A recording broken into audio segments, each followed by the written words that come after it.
What's going on is Anton from AntonDaniels.com. I appreciate you guys for continuing to rock with me. Thank you for another edition of the Millionaire Morning Show. I am your host, Anton Daniels. It is Thursday, May 4th, 2023, year of our Lord, and it is an awesome day. I see my bag chasers in the building. Mike Jones is out here making it rain on me already like I'm a stripper. What's up, family? I'm going to get to the super chat shortly, but I just want to give a salute because I'm feeling great. Well rested, in good spirits. Let me get a hat. I just feel like wearing a hat today. In a great space. I'm saucy as usual. Saucy meaning that I'm drip king. I'm rich. I got a great family. I'm in good health. God is on my side. What more can you ask for? You know what I'm saying? It is a great morning. It is a little bit chilly here in Metro Detroit, so I did put on the jacket today, but I'm feeling absolutely awesome. How are you guys feeling today? Let me check into the chat and see what my friends and family is saying. I see somebody is saying that last hour on the road today in a semi. My son graduating college from Charleston in Charleston, South Carolina.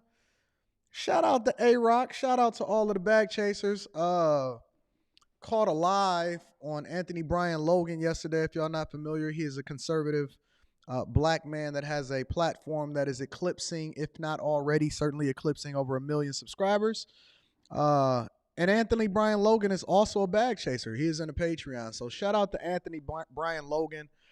He was saying that he got some incredible value and it's some great things. And he even recommended to his audience, unbeknownst to me until I actually seen him do it, he recommended the Patreon over into his audience. He recommended my Patreon to his audience. You can't unofficially ask for a better endorsement than somebody that is eclipsing close to 1 million subscribers on their live saying that, yo, Anton, you know I signed up for your Patreon and I'm seeing all of the greatness that come along with what it is that you're saying. And yes, the Patreon is fire. Shout out to Anthony Brian Logan for making that recommendation to his audience. And I didn't know he was going to do it. He just did it out of the blue. I was never even going to say that he was a bag chaser because I can see all of the bag chasers, right? And when I tell y'all that it's a lot of people that's high, low, visible, not so visible, that is a part of the group, we are doing some incredible things, y'all. And so we got people that's looking for the game, whether you up, whether you down, they looking to capitalize off of what it is that they've already made, leveraging the information in order to make sure that we continue to secure more bags. And so shout out to all of the bag chasers. Shout out to the new bag chasers. Shout out to the people that continue to rock with us. Shout out to the people that continue to extract value. You know that I did a webinar 2 days ago in which I showed you guys exactly how much I make. I logged in live. I show you my bank accounts. I show you my brokerage accounts. I show you my W-2s. I give you all of the sauce, the game. And then I give you the hacks, the life hacks that allow for you to leverage the information that I have in order for you to continue to become a millionaire also. So I would never name the show the Millionaire Morning Show unless we was securing bags and making people millionaires. You know what I'm saying? So shout out to y'all. Also a part of the housekeeping. We got the Patreon meetup this weekend in Dallas. So keep that on the hush. We don't want to talk about it. We don't want no Dusty showing up because you know that I fly to a different city all throughout the year in order to make sure that I add as much value to y'all as possible and link up with y'all in person. So you will be seeing me in Dallas, but we will be having a venue change due to inclement weather. Okay, we're going to be having a venue change due to inclement weather. So make sure you stay logged into the Patreon. And if you're not a bag chaser and you're not a Dusty and you're looking for somebody or a group of people that's going in the direction that you're going in, I would suggest that you tap into the Patreon.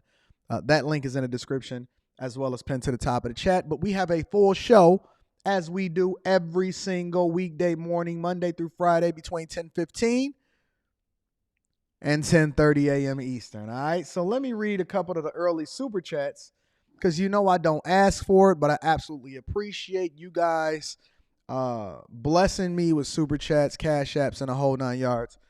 Let me give a couple shout outs to Mike Jones, hit me with 250 balls.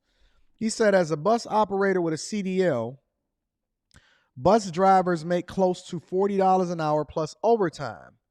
So we can make six figures easily, not including owning property. So these superficial women like Eboni can keep thinking we're not making money.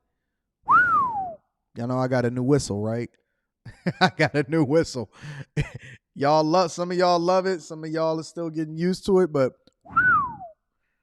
Mike Jones also said with another 50 ball, he says, women today are not trying to marry the man, they're trying to marry his income. Oh my gosh. Hey, Mike, I did a live stream yesterday on the Anton Daniels channel. And if I do say so myself, it was highly entertaining. I was only online for like a half hour, for an hour. But I was breaking down a lot of the mindset behind how women look at or inherently see men as food, or they see them for what it is that they make or what they can provide versus looking to build with them. But we're going to get into that Eboni Williams conversation because I've been seeing a lot of people talk about it. People keep asking me to react to it.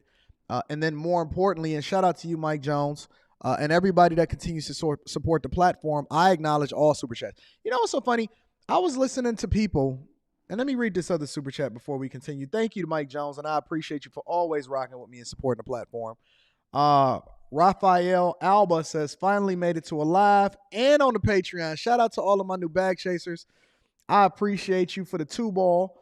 Chelsea's live line is in the building. We're going to be recording next week, Chelsea, so make sure that you here in the studio in person. Says, just landed in Dallas yesterday, ready for the meetup. Shout out to Chelsea's live line. One of my homegirls, I love you, and she is great for my panel, one of my panelists. I love Chelsea. Ian says, when are these types of women gonna phase out? Never. And I appreciate you for the 5-ball, Ian. Thank you, my friend. Let me say this, though. Let me add this before we get started into the show. I was talking to somebody, and they was like, hey, Anton, this channel or this channel don't read super chats unless it's over $10 or over $20 or something like that. And I said, I'm not quite there yet.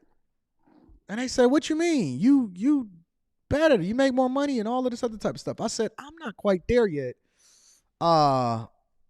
with the ego. You know what I'm saying?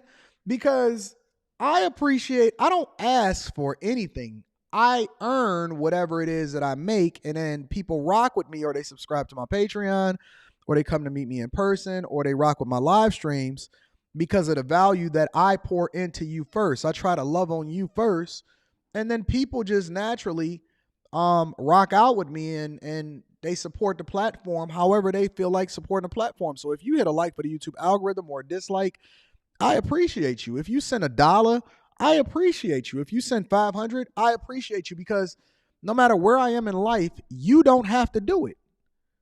Nobody is forcing you to do it. I never asked you to do it. So every single person, I don't care if it's 99 cents, if it's $3 million, I am going to acknowledge you and I am going to appreciate you, because I'm just not there yet with my ego. I got ego in a lot of different places. I got an ego in a lot of different places. I got an ego when it comes to talking my talk about what it is that I know. I got an ego about my confidence and how it is that I move in corporate America and business with regard to my marriage and money and so on and so forth as a great father, and standing on my square when it comes to not running in the Victim Olympics. But when it comes to acknowledging the people that love me and support me the most, there's no way that I'm not going to acknowledge you guys and say that you have to give a certain amount for me to then say and shout you out and acknowledge you personally here on this live stream. So for everybody that has ever in history ever came and gave me a like, or ever gave me a super chat or a cash app, or rocked out with me, or you are a bag chaser and you extracting value from that, salute to you. Salute to you. I just want to acknowledge y'all and let y'all know that I appreciate y'all. Mikkel Brown says, just joined the Chasers last night.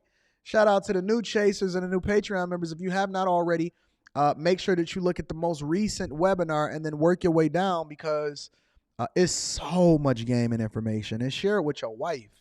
Share it with your kids, right? Give them the education that they need so that they don't have to go through the things that you went through or I went through in order to get there. Salute to all of the new Patreon members and the bag chasers. The link is in the description as well as pinned to the top of the chat. Y'all ready to get started with the show? I say let's get started with the show. Now, with all of that being said, I got a full show for y'all. We're going to talk about Clarence Thomas. We're going to talk about $1,000 car notes. We're going to talk about Eboni Williams. We're going to talk about a lot of different things. But before we get into all of that, what I see happening from people, and this comes from in-person interactions, going out and seeing and talking to people on a regular basis, coaching calls, people just stopping me in the street and asking me for advice on certain things, and I'm going to be reading super chats throughout the show. Thank you, guys. Thank you, Mel Duke. Thank you, Carmen. I'm definitely going to be reading y'all super chat. Most of the conversations that we have all come back to the money, okay? So don't let anybody tell you that it's not money related when you're talking about things that are relevant in society or culture today. Whether you're talking about a relationship, it does not matter if you're talking about drip, marketing yourself effectively, corporate America, raising your kids. In one way or another, it can all come back down to the money. If you want to understand how elections work, it's financial. If you want to understand the incentive behind President Barack Obama getting behind the alphabet community movement, it's money. It all comes back down to the money, right? And the question that I'm hearing from people often at times is, what should they do with their money once they start to level up? Whether you get a promotion on your job, whether you start your own business. I tell people on a regular basis, especially for men, the peak earnings for a man does not really even come into fruition until he's in his late 50s and 60s. So when we see, right, and we're not talking about basketball players, we're not talking about football players where they get, that one shot or that, 5-year window or 3-year window or 10-year window where they're going to make as much money as they possibly can, and they got to try to figure out how to invest it or survive off of it for the rest of their life. We're talking about real life people that understand how money works. Now, it's two different ways that you have to look at this, okay? The first way is that everything is compounding, and I would recommend that you guys either read Buffettology. You can start off with Rich Dad, Poor Dad, work your way up into The Richest Man in Babylon, even tap into The Alchemist, get some real understanding on how it is that you need to be moving within purpose by reading David Goggins, or Winning by Tim Grover, who was the trainer of Michael Jordan and Kobe Bryant. And then you can start transitioning into not The Richest Man in Babylon, A Random Walk Down Wall Street, Money Master the Game by Tony Robbins, right? You need to read, not the audiobooks. You need to actually read real books, okay? And work your way through it. Right now, what I'm studying right now is Spanish. So I've now started to implement and work towards becoming fluent in other languages based off of my international travels and being inspired by what it is that I see happening across the board, right? But it's a couple different ways that you have to look at it, right? When you're young, what we see often happens, and this is a cultural thing, right? This is a thing that people are incentivized to do. Women are incentivized to slut it out. Men are incentivized to go ahead and soy your royal oats. But that also is aligned with how you live your life from a financial perspective, right? And so what I see often happening is that people fumble early thinking that they're going to have a lot of time to recover, and you will. The problem with that thinking is that you miss out on a large amount of money because the earlier that you can start investing, the faster that it then compounds, and you make way more money long term by your money multiplying as a result of you then making smart decisions early. So it kind of reminds you of marriage. It kind of reminds you of a relationship. If you get it right the first time, if you do the right thing the first time, then you don't have to worry about some of the things that people are running into for the rest of their life. I don't have the duress mindset when it comes to relationships. I don't have a duress mindset when it comes to money because I was willing to sacrifice for the first 10 years of me really, really getting to the bag in order so that I can live the life that I want to live for the rest of my life. So the earlier that you start to implement these principles that I'm teaching you on the Millionaire Morning Show, and then inside of the Patreon, the faster that you become successful, or the more blissful your life is as you continue to move into the years that is more meaningful to you. You're not trying to figure out what to do. Now you're just starting to capitalize off of the opportunities because you have so much rolling, okay? It's the reason why we say stay in school, stay focused. Don't get caught up in that nonsense. Wait, because these hoes is always going to be there. Your mindset earlier in life and how it is that you're programmed is going to then manifest in what it is that you see as far as the results. The seeds that you plant today is often at times going to be the fruit that it bears tomorrow. Okay? That's the first thing. The second thing that you have to understand is that even if you make the smart decisions when you're young, right? Let's say that you did it right and you taking care of business and you on top of things, or you may have fumbled, but then you recovered and now you starting to make 60, 70, 80, 90. I got a guy that I just mentored that just got a position and he just got a job for about $101,000, right? Just got out of college, new dude, into the workforce, been working for me for an extended period of time. Sometimes y'all might even see him sitting in my seats at the Pistons games, but he's focused and he dedicated himself, and I kept him on board, and he's about 22 years old, and he just got his first six-figure job as a result of graduating with a software engineering degree from the local university, right? And so I've kept him focused so that he doesn't fumble the bag thinking that he needs to spend the money on women or spend the money on women. I say, yo, keep driving around in that beater. Don't switch your car. And then he'll just come over my house and he'll say, yo, Ton, let me borrow your car in order to take this baddie out so that I can bust her down. And I say, hey, listen, try not to bust down the baddies because we don't want to be making women for the streets. We want to live our lives the way that we're supposed to. But you can use my car. Don't use your car, or don't start spending money in order to impress people that don't care anything about you, because 5 years from now, 10 years from now, you'll forget that person. And the reason that they was with you in the first place is not the thing that's going to keep them around, right? And so the smart decisions, the early decisions that you make early is going to then dictate what your lifestyle is going to be later. Don't get no car note.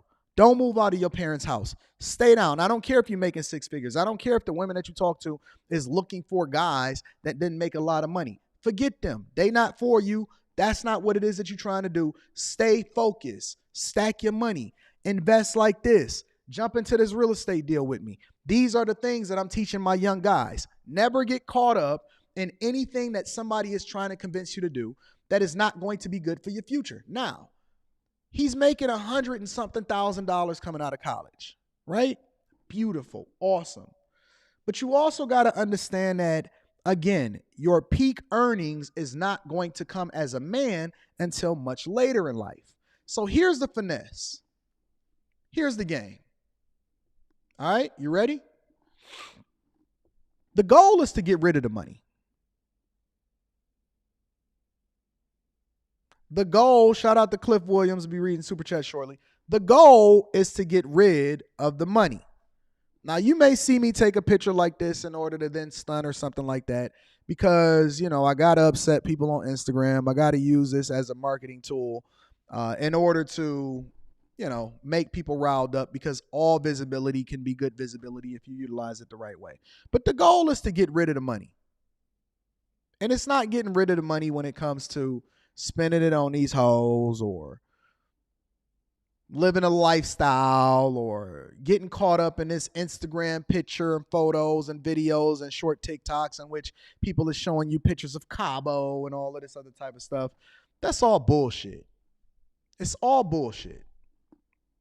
The goal is to get rid of the money as fast as you possibly can so that A, you don't have to pay the taxes on it legally, that another person has to pay taxes on their adjusted gross income.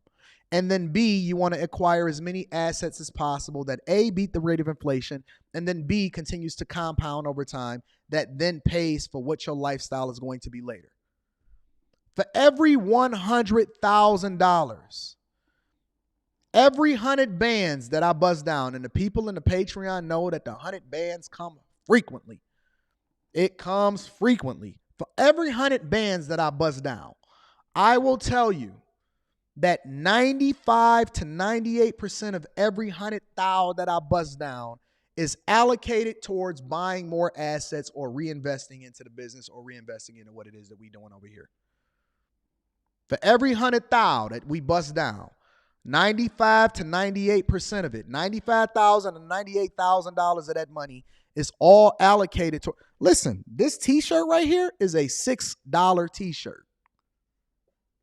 It's a $6 t-shirt. Now, I don't mind paying $40,000 for a watch. Well, Anton, that's a contradiction. No, it's not, because the watch is worth more than what I paid for it. It's an appreciating asset. Everything that I spend money on, I don't keep no money in my bank accounts.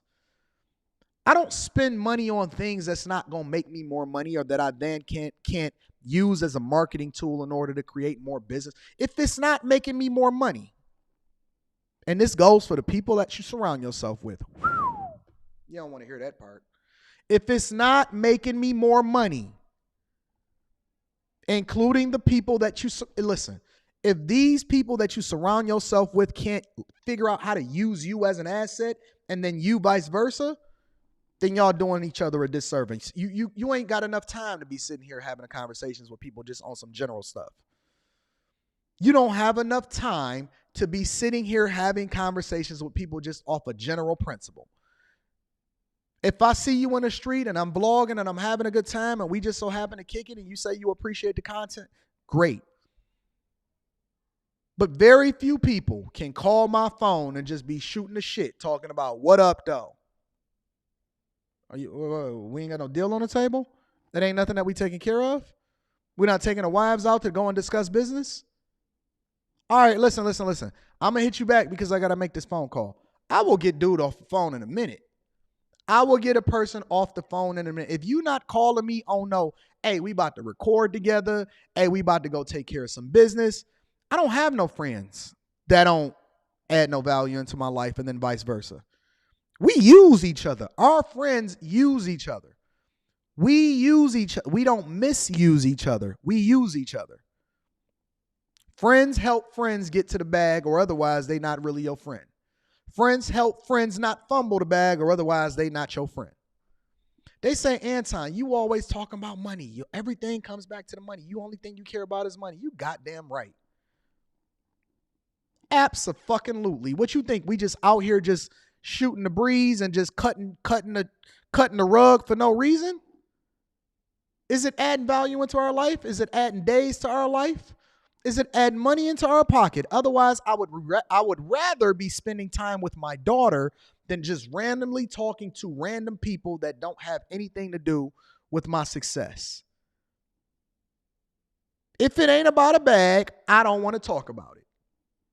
That's on everything. If it ain't about a bag, if we ain't adding value in each other's life. Listen, my family, I had a person.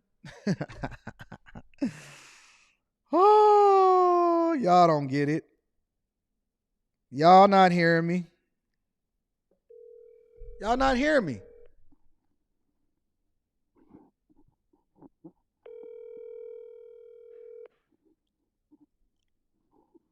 Y'all not hearing me.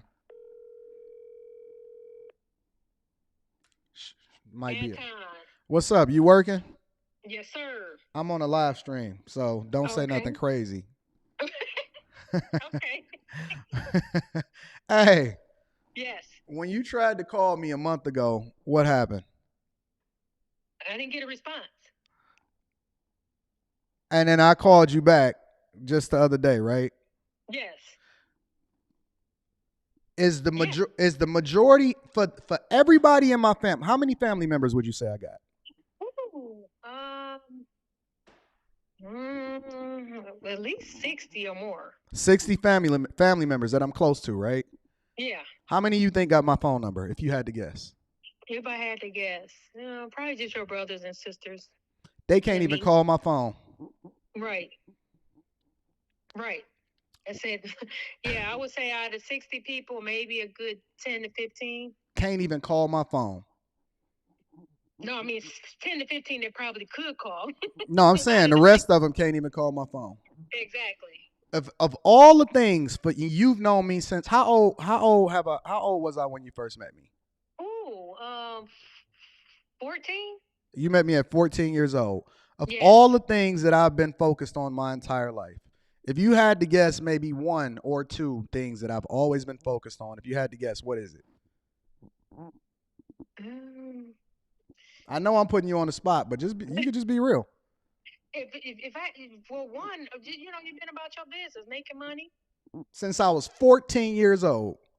Oh yeah, you always been about your business. All right, baby. I'm gonna talk to you later. Okay. Since I was 14 years old, if it wasn't about a bag, Now, this woman right here, I've done business with extensively. We've done real estate deals. We've invested in businesses together.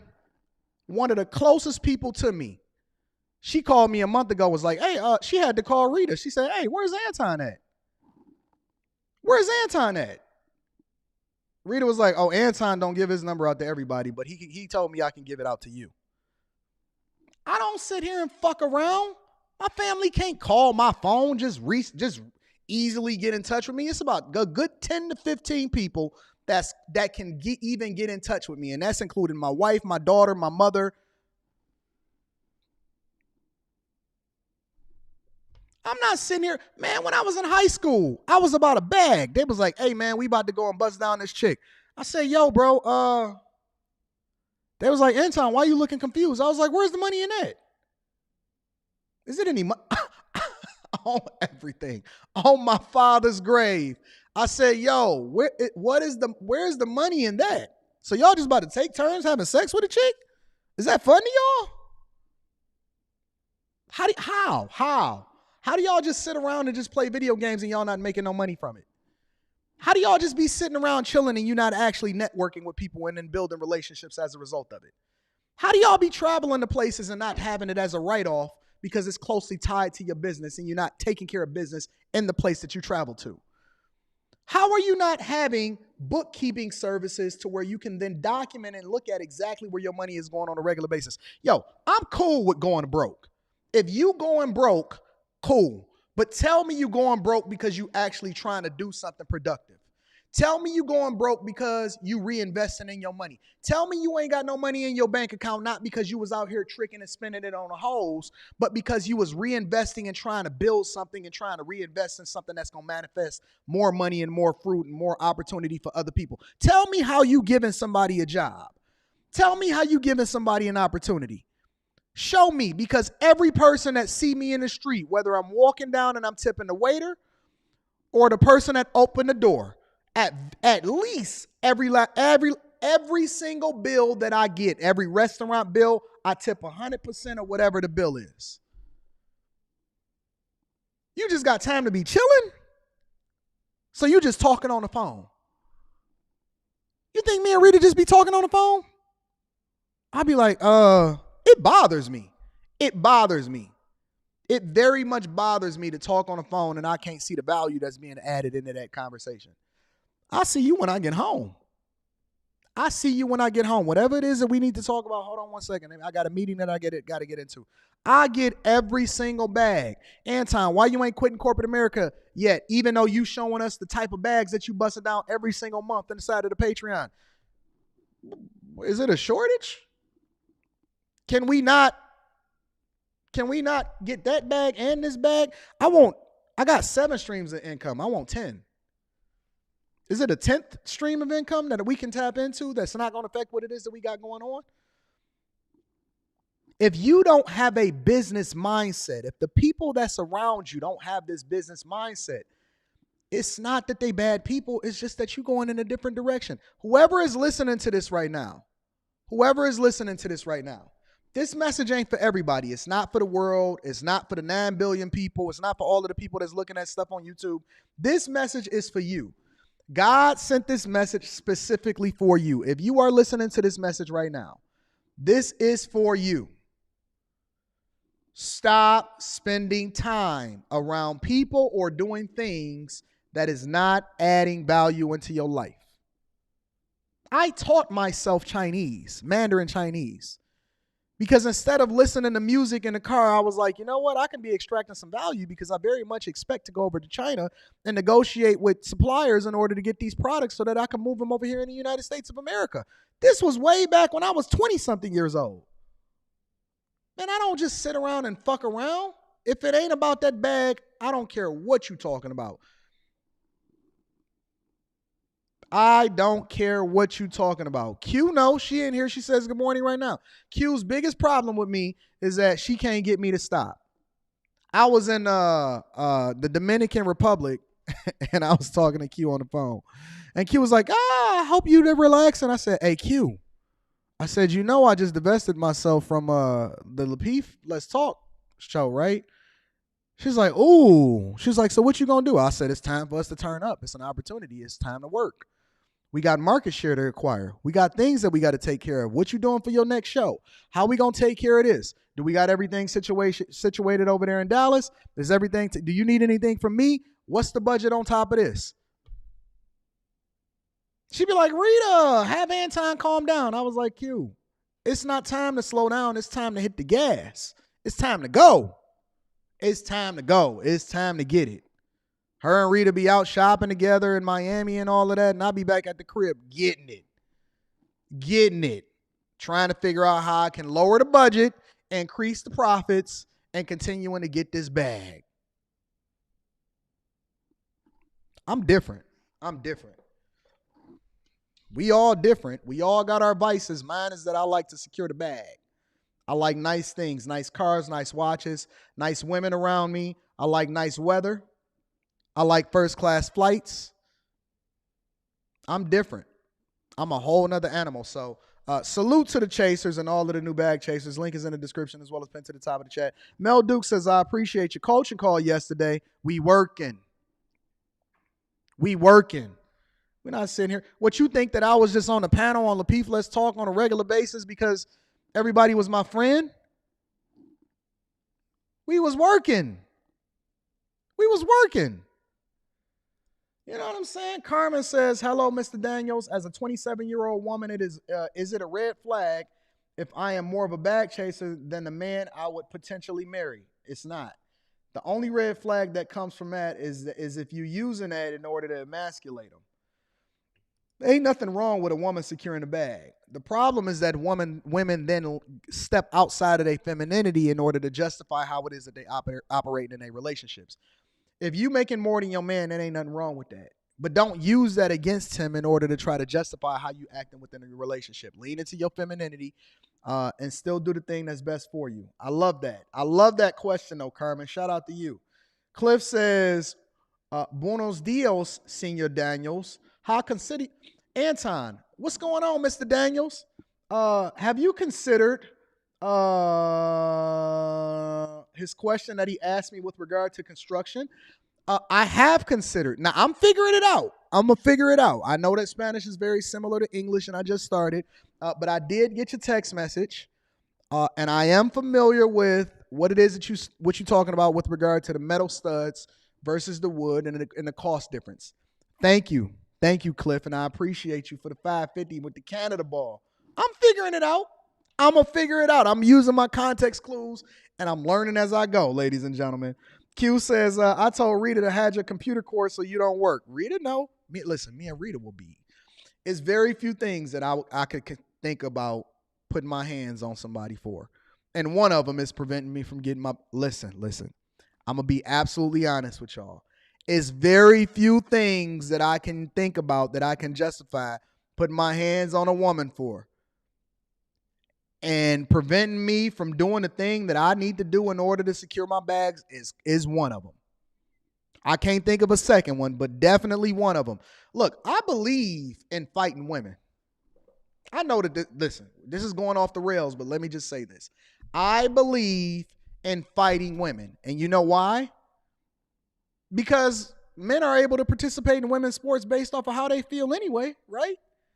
I seen a dude body slam a chick in an MMA fight just the other day. I seen a cyclist break the record and absolutely destroy women, and he was standing on a podium because he said that he felt like he was a woman. Equal. We all equal at this point. Everything is for fair game. Dilvin Mulvaney, all of these people are saying that it's okay and we all on the same level and men can compete in women's sports and that we all need to just be one.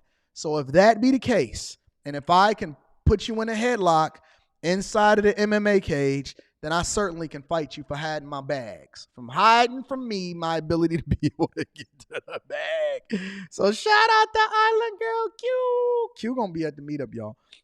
Emmanuel says, I'm looking for a mentor. Where do I sign up? The link to the Patreon is in the description as well as pinned to the top of the chat. You know what I'm saying? Let's get to this money. So. Now that I have your attention, and again, make sure y'all hit a like for the YouTube algorithm. Subscribe to the channel and turn on your notifications. If you have not watched the latest webinar inside of the Patreon, you really missing out. Because the further we go into the Patreon, the more I'm going into and I'm deep diving into what it is that you need in order to get to the bag. All right. Before we get into the Eboni Williams conversation, all right, I think it's only fair that we bring Clarence Thomas to the front of the congregation. I think it's only fair that we bring Clarence Thomas to the front of the congregation. Now, Candace Owens said something the other day that I agreed with. Now, I disagreed with her assessment that Steven Crowder is a monster. I think the word monster should be reserved for the worst of us: pedophiles, rapists, killers, people that sell drugs in your community that then said that they pro-black. The word monster needs to be reserved for the worst of us, okay? But Clarence Thomas, one thing that Candace Owens said is that we should not protect each other just because we agree or we're on a specific side of the fence. Right or wrong is right or wrong, regardless if you black, white, justice, conservative, liberal, you a lady boy over there in Thailand, you a passport bro, or you think that passport bros are suckers.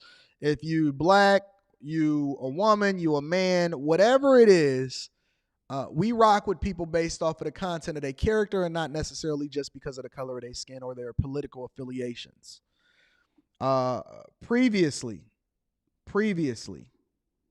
we had a conversation about Clarence Thomas and real estate purchases and payments and special trips with billionaires. But as this investigation continues and it's being implemented by federal authorities, but then it's being reported on by ProPublica, okay? ProPublica is a credible source. It is not a biased source. It is not on one side of the fence. It's not on the other side of the fence. But one thing that I don't hear conservatives talking about, and again, you know I got smoke for everybody. I'm an equal accountability smoke giver. The one thing that I'm not hearing having a conversation about across all spectrums, because we quick to throw somebody under the bus when we don't agree with them, we will bring it to the front of the congregation immediately. But recently it's come out that billionaires are paying for relatives and great grandkids of Clarence Thomas to go to school. Now, I think that this is a travesty, but before we dive into it, let me go ahead and play the video. Make sure y'all hit a like for the YouTube algorithm, subscribe to the channel, and turn on your notifications, and then we're going to get into the Eboni Williams conversation shortly thereafter. All right, now to this. ProPublica out with new reporting this morning on Supreme Court Justice Clarence Thomas. The organization has been leading the investigative reporting into Justice Thomas, having received luxury trips, real estate deals, and gifts from billionaire Harlan Crow over a 20-year period. Their newest report is regarding tuition payments for the grandnephew of Justice Thomas, who he was raising as his son. Joining us now, one of the ProPublica reporters on the story, Justin Elliott. Justin, thank you very much for joining us. This reporting is staggering. How much money are we talking about as it pertains to this tuition that the Republican donor was providing for the Supreme Court justice? Yeah, so we don't have the full amount, but we're talking potentially in excess of $150,000. This was at two private boarding schools, one in Virginia and one in Georgia, that Justice Thomas sent his grandnephew, who he was raising as a son to. So I hear somebody in the chat, right? And they saying, Kalisha is saying they are trying to bring him down. You should watch the hearings of all of them. Get the same thing. It's funny. It's just that the black smart Supreme Court justice. No. I'm not going for it. Listen, I don't make excuses for people that's not doing what it is that they supposed to do. One thing that I hate, one thing that I absolutely hate is, let's say that my daughter and her friend goes out, and my daughter is the one that gets caught for doing something that she's not supposed to do. And then, but all of the kids was doing it. And then my daughter says, but everybody was doing it, or I'm just the only one that get caught. Well, you shouldn't have been doing it in the first place. Just because people have been doing it does not excuse you, and it does not justify your actions. Listen, culture, black people, whatever it is that you want to label yourself, you have to get out of this mentality that it makes sense for you to then do something that you're not supposed to do just because everybody else is doing it. I don't care. You are a Supreme Court justice. You are a part of the highest court.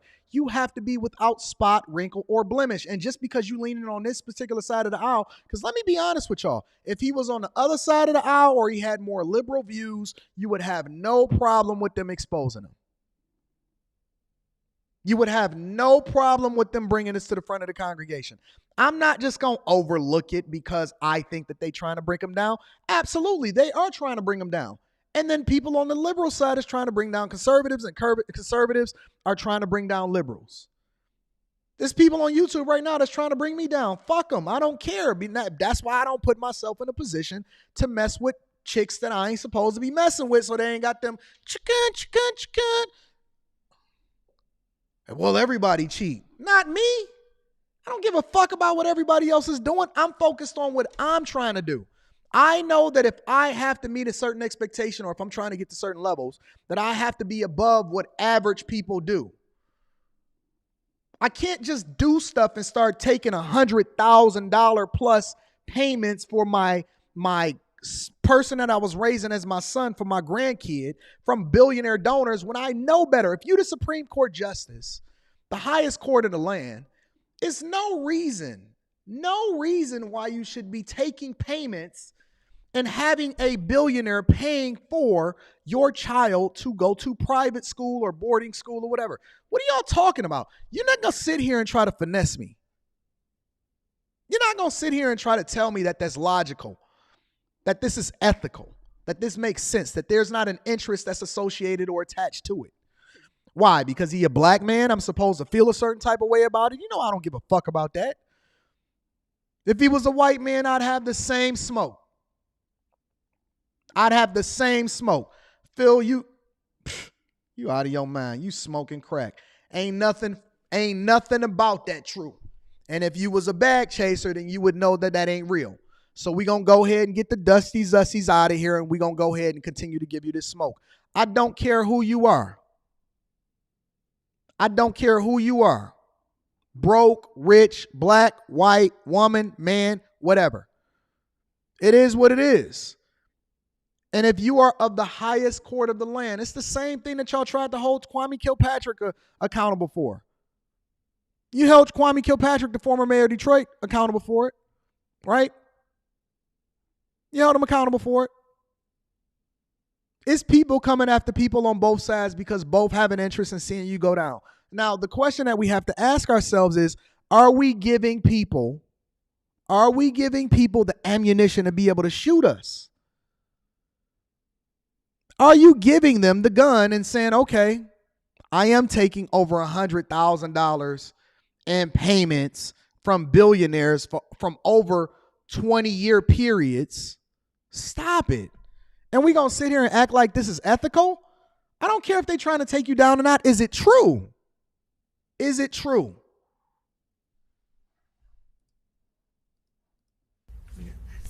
Can I ask, Justin? I mean, here's just yet another example of Clarence Thomas getting financial benefits from a massive GOP donor. You read the Wall Street Journal editorial page on your reporting. You read the National Review, and they are shocked and stunned. They're not shocked. And They're not deeply shocked. saddened. They're and not said shocked. that this is just the left-wing media once again going after a public servant, a good conservative public servant. I'm sure you've read their critiques. Could you fill in some gaps that they maybe have left intentionally open? Sure. So I'd say a couple things. One is that, we're reporting on the entire Supreme Court, and I'm contractually obliged to say by ProPublica that, if anyone has information about other justices, they should get in touch. But, but seriously, I mean, we just haven't found anything like this relationship between Crow and Thomas with any of the other justices at this point. I mean, we're talking about a billionaire political donor who's funding multiple aspects of the life of a justice. This private school tuition, which the story we broke today, lavish vacations on his yacht and his private jet over 20 years. Harlan Crow owns the house where Justice Thomas's mother is living, apparently rent-free. So this is, we actually spoke to the former chief ethics lawyer for the George W. Bush White House, Richard Painter, who said that, basically never seen anything like this. And when he was in the government, if you had a staffer taking this level of undisclosed gifts, you'd want to get them out of the government. So, are we still going to sit here and act like that this makes sense? That this is justified? That this is ethical? Just curious. Just based off of what's being reported, if it is true,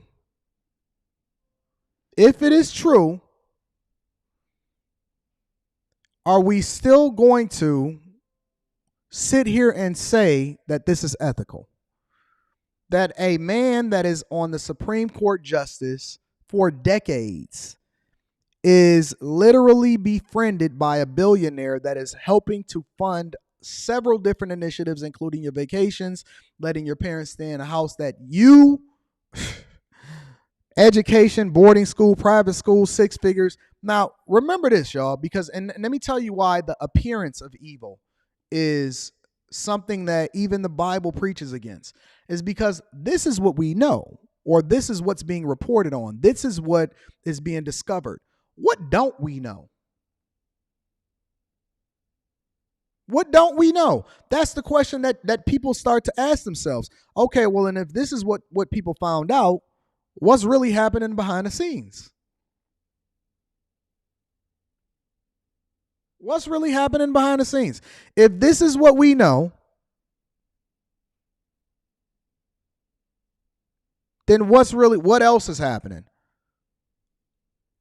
Because to be a Supreme Court justice, and one of the reasons that they're grilled so hard, and one of the reasons why people take into consideration who is being president and why we need to elect the certain people into office, is because they then nominate certain people that then make the decisions that determine the course of what we do in our country, the laws that we have, what we can and can't do in certain states, everything.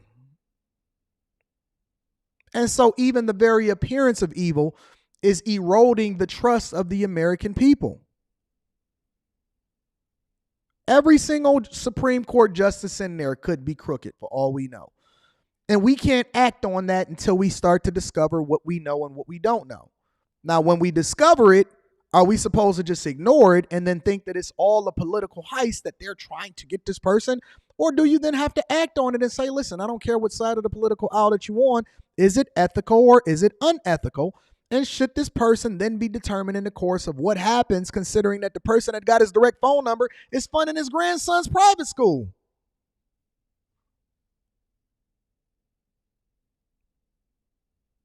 I talked to former mayor of Detroit, Kwame Kilpatrick, right?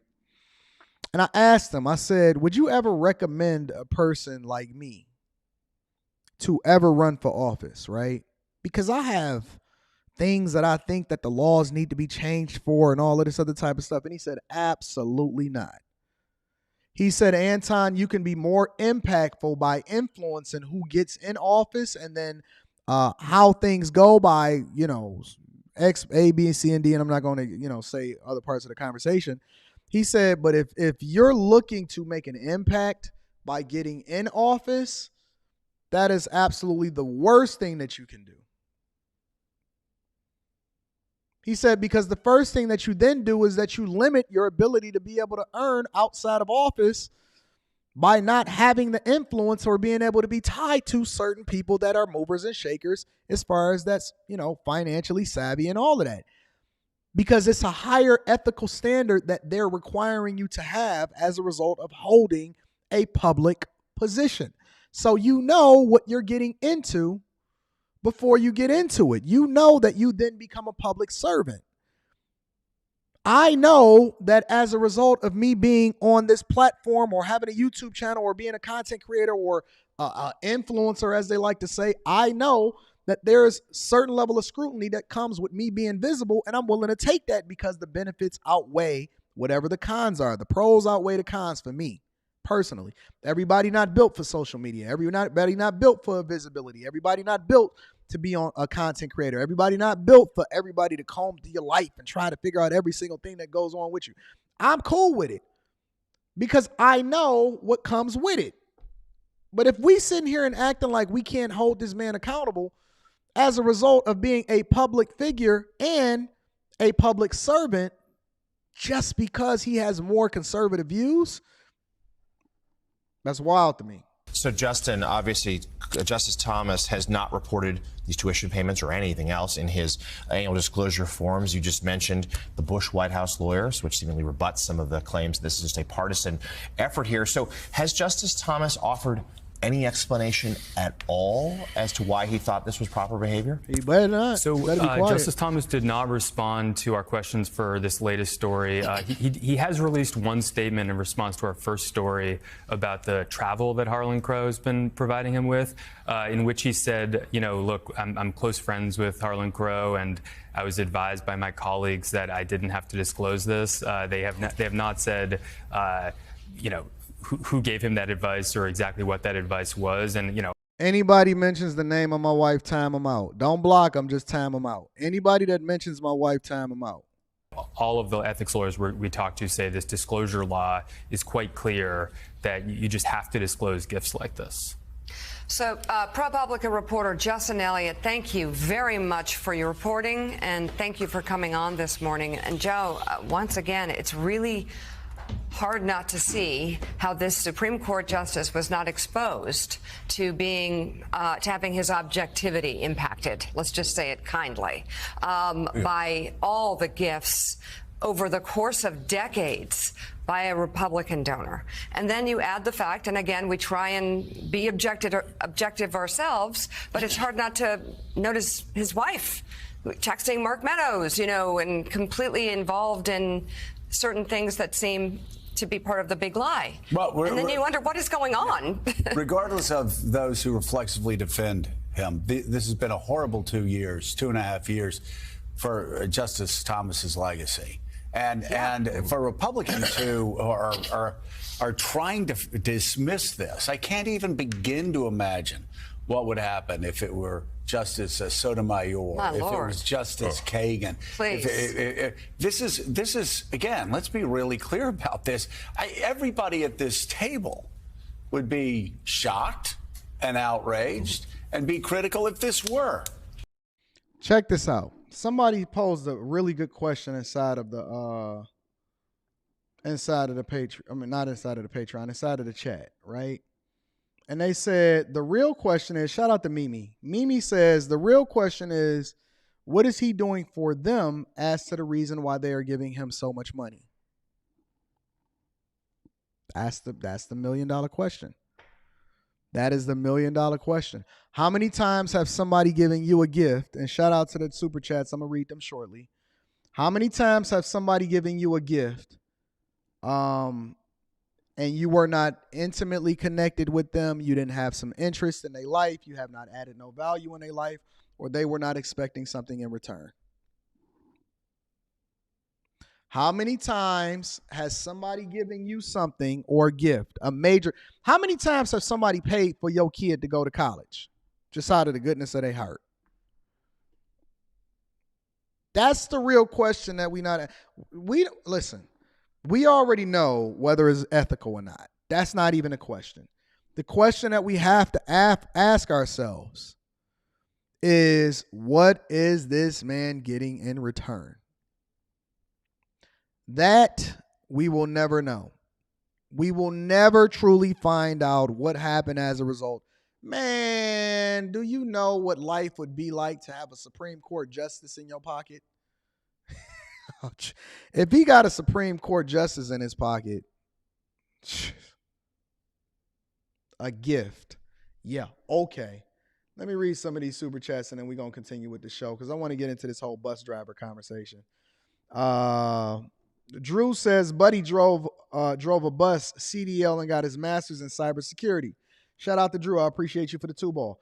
Cornell says, What up, Anton? Showing some support this morning. Did the homework from last coaching call, ready for some more work, and also a bag chaser. Shout out to the bag chasers.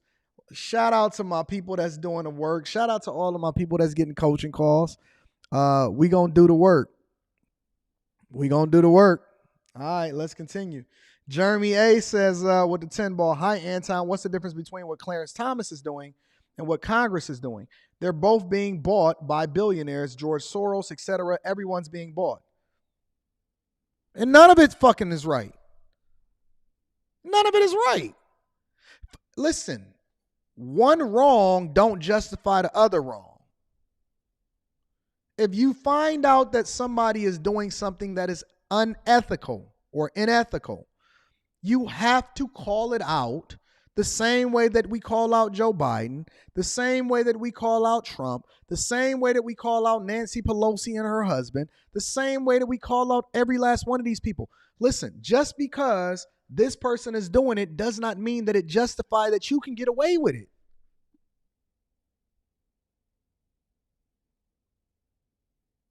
It's not about what's the difference. It's how can you continue to allow for it to be the determining factor for whether or not a person is wrong or not?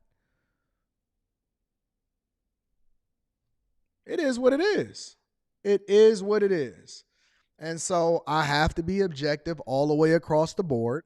And I'm not going to justify unethical behavior just because somebody else is having unethical behavior. You get caught doing something you're not supposed to be doing over the last 2 decades, then it just is what it is. So I appreciate y'all for all of the super chats and continuing to hold me down. Let's get into this other conversation. All right. I know that this is the thing that y'all really want us to break down. So Eboni K. Williams, okay? Apparently Eboni K. Williams was interviewing Ayanna Van Zant, and she asked Ayanna Van Zant a question. Ayanna Van Zant responded by asking her a question with regard to her personal life and her perspective. And I have to be honest with you.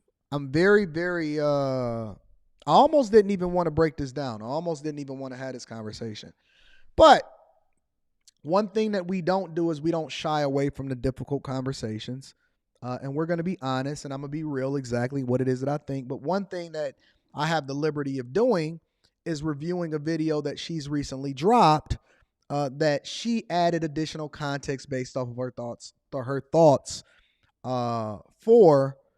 And I think that it's going to make for an interesting conversation. So somebody, my dog Kojak, said the likes is anemic. Make sure you guys get the likes up, hit a like for the YouTube algorithm or a dislike, and then subscribe to the channel. And then also in addition to that, make sure that you tap into the Patreon. Link is in the description as well as pinned to the top of the chat. All right, let's get into it.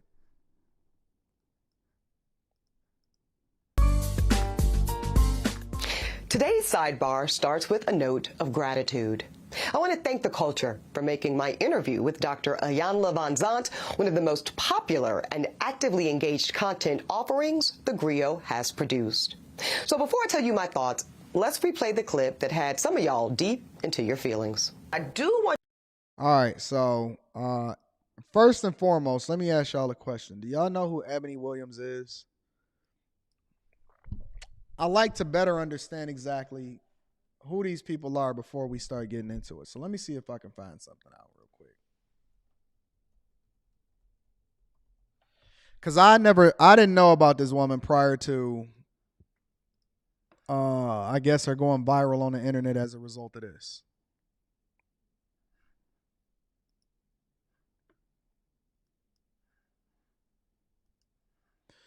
All right, so let me pull up her Instagram really quickly before we start deep diving into this. Let me minimize this real quick.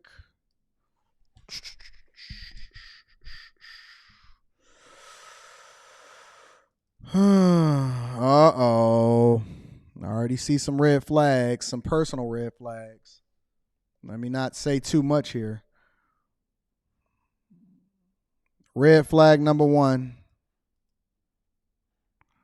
is this guy right here. So A lot of people are not familiar with this man, but this man's name is Byron Allen. Byron Allen is actually the guy that owns the Griot.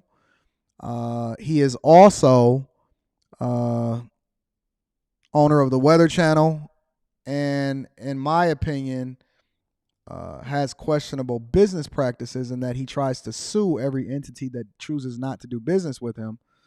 But that's for another conversation. So she has 265,000 up. She's an AKA.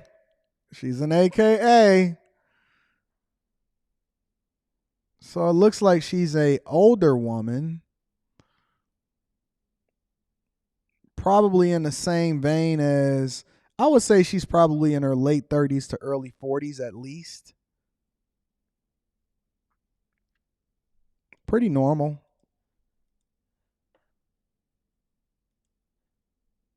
Yeah, pretty normal. I mean, you know, she's just a regular person. She looks like an older woman. Oh, is this possibly her man right here? Who is this? Oh, that's just a friend. I mean, she's normal. Looks like what we see from American black women a lot now. Super educated, AKA. Look like she's aging up a little bit. You know, everybody gets older. Everybody gets older. So she looks pretty normal. Looks pretty normal. Nothing out of the ordinary. Let's see. Bet on Black. Good news about being black in America. Today is now available to order via link. Host, executive producer, holding court with Eboni Williams. Let me go to her website. So that's her new book, Bet on Black. Eboni Williams is the host and executive producer of the Warner Music Group, Holding Court with Eboni Williams, in addition to starring on Real Housewives of New York City season 13. So she was on Real Housewives of New York?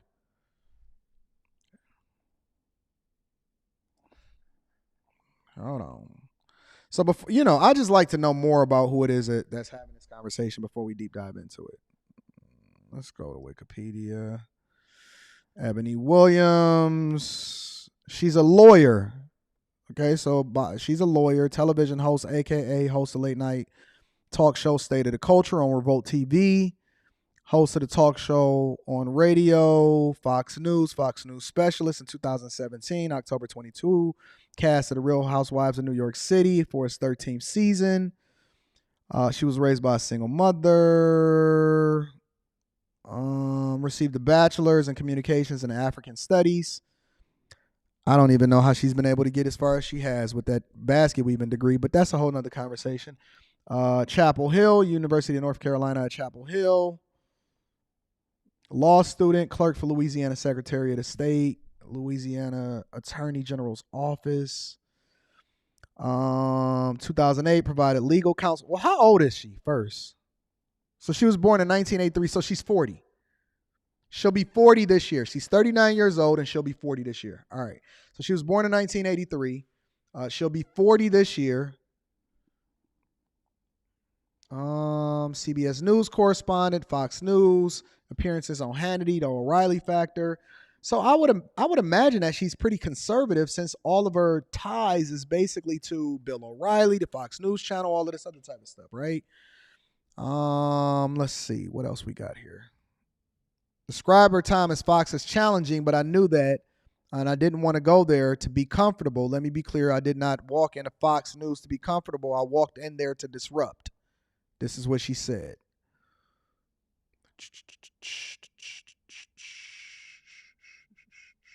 All right, so that's a general idea of who she is. If at some point she was on Real Housewives, then that means that at some point she had to be married. I'm assuming. If you were on Real Housewives of New York back in 2020, then that means at some point you had to be married. All right, so now that we have a better understanding of exactly who this woman is, and I'm not sure if she's conservative or not, but she worked for a conservative outlet, and she regularly appeared on Hannity and Bill O'Reilly and all of that other type of stuff. All right, so this is the conversation that her and Iyanla Vanzant had, and then we're going to continue to react from there. want you to speak, Ayanla, to how women need to, position ourselves so that we can be in our divinity, so we can have our crowns right, how we can create and not build, when some of us, quite frankly, feel that the men that are available to us, and I'm talking about across the color spectrum, across the age spectrum, trust me, I've done them all. What is I've done them all? What is I've done them all? I don't know what that means.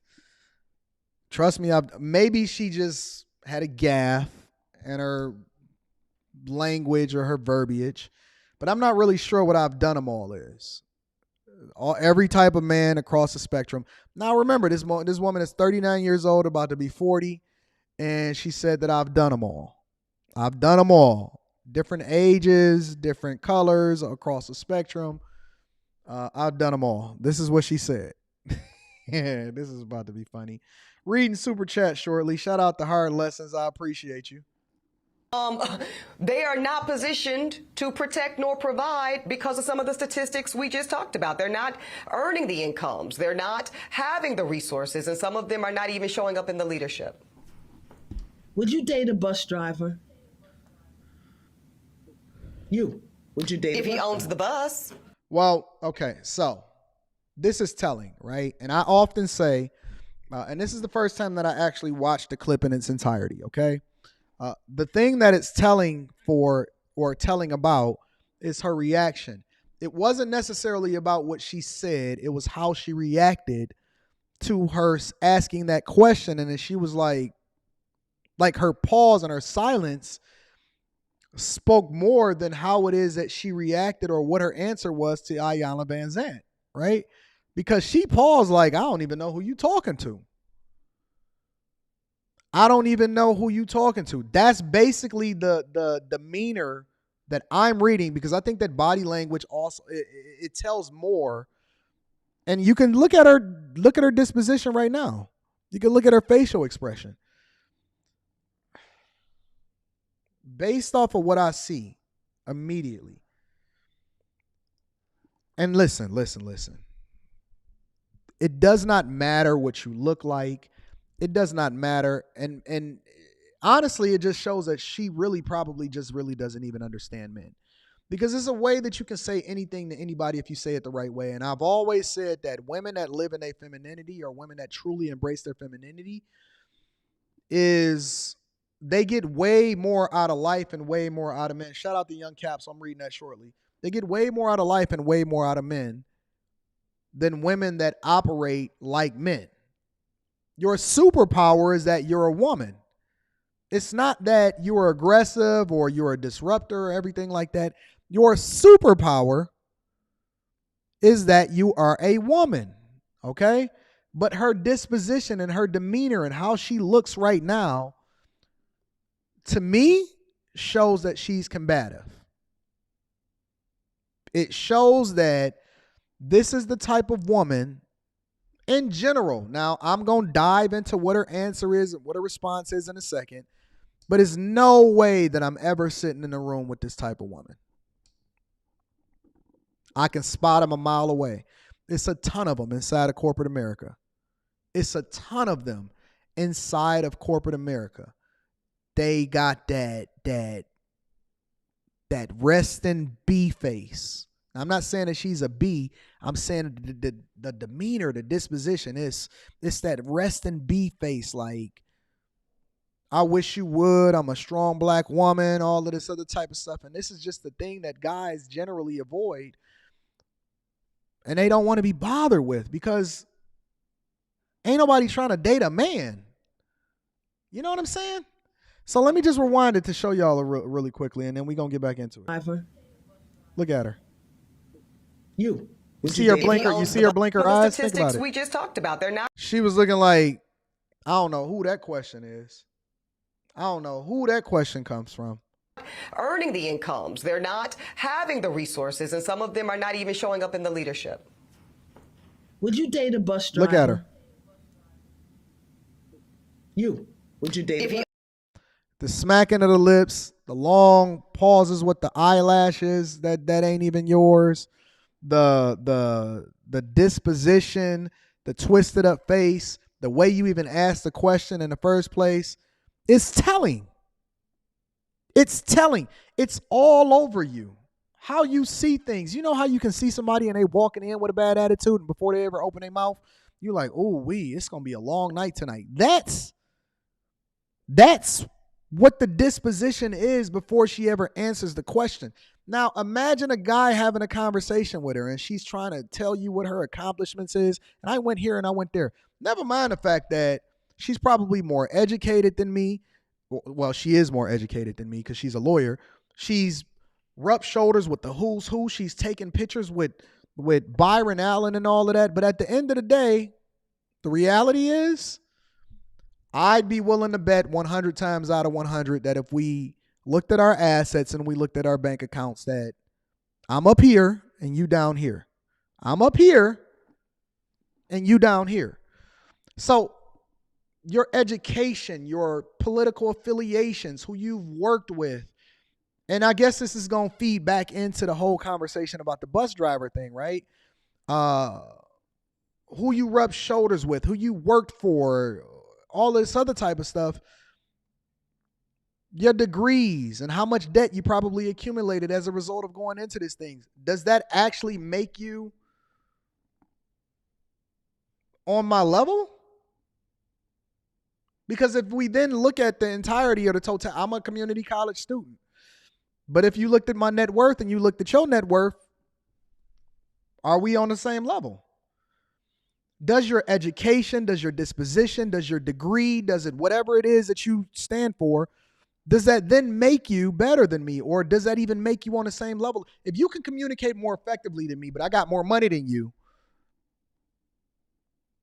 are you as good as me? Or am I worthy of dating you? Just curious. Just curious. I'm just a lowly community college graduate. She probably will write me off immediately. She will write me off immediately. She don't know that I'm richer than her. I'm richer than anybody she's probably ever had in her family, possibly. I'm just throwing it out there, right? Because I want women to not judge a book by its cover, but I want them to start making better decisions based off of their attitude. Attitude is everything. But let me continue. Let me rewind it a little bit. Would you date if he owns the bus? If he owns No. it. If he owns the bus, See, that's a problem. That's a problem. Look at that. Look at that Now face. let's address Listen. It's an attitude. Would you date if a he bus owns driver? the bus. If he Okay, owns no. it. If he owns the bus, See, that's a problem. That's a problem. Look at the face. Look at the face. Lenny said money ain't everything. Shit. Money solved 99% of your problems, big dog. I don't know what the fuck you talking about. Lenny said money ain't everything. Listen, you've never heard a person that get money say money ain't everything. You have never heard a person that is rich or is getting money or is super successful say they will never have that come out of their mouth. The only people that I've ever heard say money ain't everything is a broke person. And that's the God's honest truth. I don't know this person that's in the chat from a can of paint. I have never heard a person that is resourceful ever sit there and tell a person that has money that money ain't everything. The only people that say that is broke dudes. The only people that I've ever heard say that in my entire life is broke people. That's it. And then he do exactly I clear 6 figures. That's broke, nigga. That's broke talk to me. I clear 6 figures. Nigga, that mean you taking home $67,000 a year. You know who you talking to? You know who you talking to, dog? 6 figures. Nigga, I clear 8 times that on my day job. Nigga, I showed my W-2s inside of the Patreon. You better go and see. You better go and look at my shit. I just did a webinar on Tuesday breaking down exactly what my payments are without donations, my nigga. You better go check my shit. Who you talking to? Man, listen, this ain't even supposed to be about me. I don't even know why I entertain this. It's because I like to interact with the chat. Nigga, you better you better be humble and asking me how you can do it instead of having a conversation with me, nigga, because we not the same. We not the same. Please step away from the keyboard, my nigga. With no profile picture and an avatar. Step away from the keyboard, my dog. We different. We way different, big dog. Way different, my nigga. Step away from the keyboard, big dog. Cause I show my shit. nigga, I cleared 100,000 last month on AdSense revenue. Nigga, what we talking about? I cleared over 100,000 in AdSense revenue in last month. That ain't got nothing to do with no other venture that I got. Nigga, who you talking to? I cleared 6 figures. Man, y'all niggas better shut the fuck up talking to me. I'm so tired of hearing y'all niggas talking to me like y'all ain't got no sense. Man, y'all dudes better stay in y'all place, bro. Stay in your place, big dog. We not the same, bro. Nigga, stop talking to me like I'm a regular nigga. I'm not regular. I'm not you, bro. Nigga, I cleared 6 figures in 2010. And I never even spent the fucking check from my regular job. Why y'all sitting here talking to me like we the same? Nigga, I got your salary on my wrist. No diamonds, all gold. I gave $100,000 to my daughter last month. Who the fuck you talking to, bro? My daughter clearing 6 figures a year. And she 15 years old. Man, y'all niggas better shut the fuck up talking to me, man. I'm so tired of this. I'm not going to sit here and keep entertaining these dusty ass niggas that's thinking we on the same level, bro. Calm down, nigga. Get some act right so you can learn something. It's that humility that's going to teach you something, bro. Nigga, you better join the Patreon and figure out how you can level the fuck up. Talking to me like we the same. Nigga, I give game. I fund people's businesses. I got people that work for me that make more than you, nigga. I just put my little, nigga, I paid $127,000 for my Pistons tickets. That shit is a write-off to me. I clear 6 figures. Nigga, I clear your life. Fucking with me, nigga. Niggas better shut the fuck up and get an avatar. Let's get back to this talk. Let's get back to it. Problem. Now let's address the response to the interview and what some of y'all are calling a backlash. So let me be clear. First, I am a professional disruptor. So backlash is my business. And I will always take it on the chin for the sake of advancing the work, conversation, or movement. So know that I am completely unfazed by the onslaught of nasty comments, wishing me a sad, lonely, bitter existence until my untimely death. Now, that is some weird energy to be wishing onto a black woman, especially one who has dedicated her life to the liberation of black folk. But, you know, whatever. I guess. Listen. Now, this is her response. Right? And her response first is she's leading with the Victim Olympics, okay? She's leading with the Victim Olympics.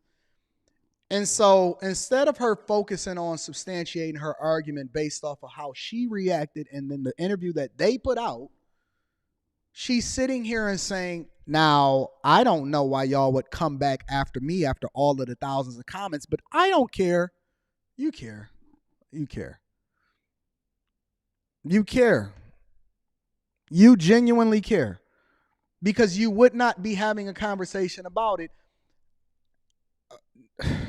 I don't care how tough you are.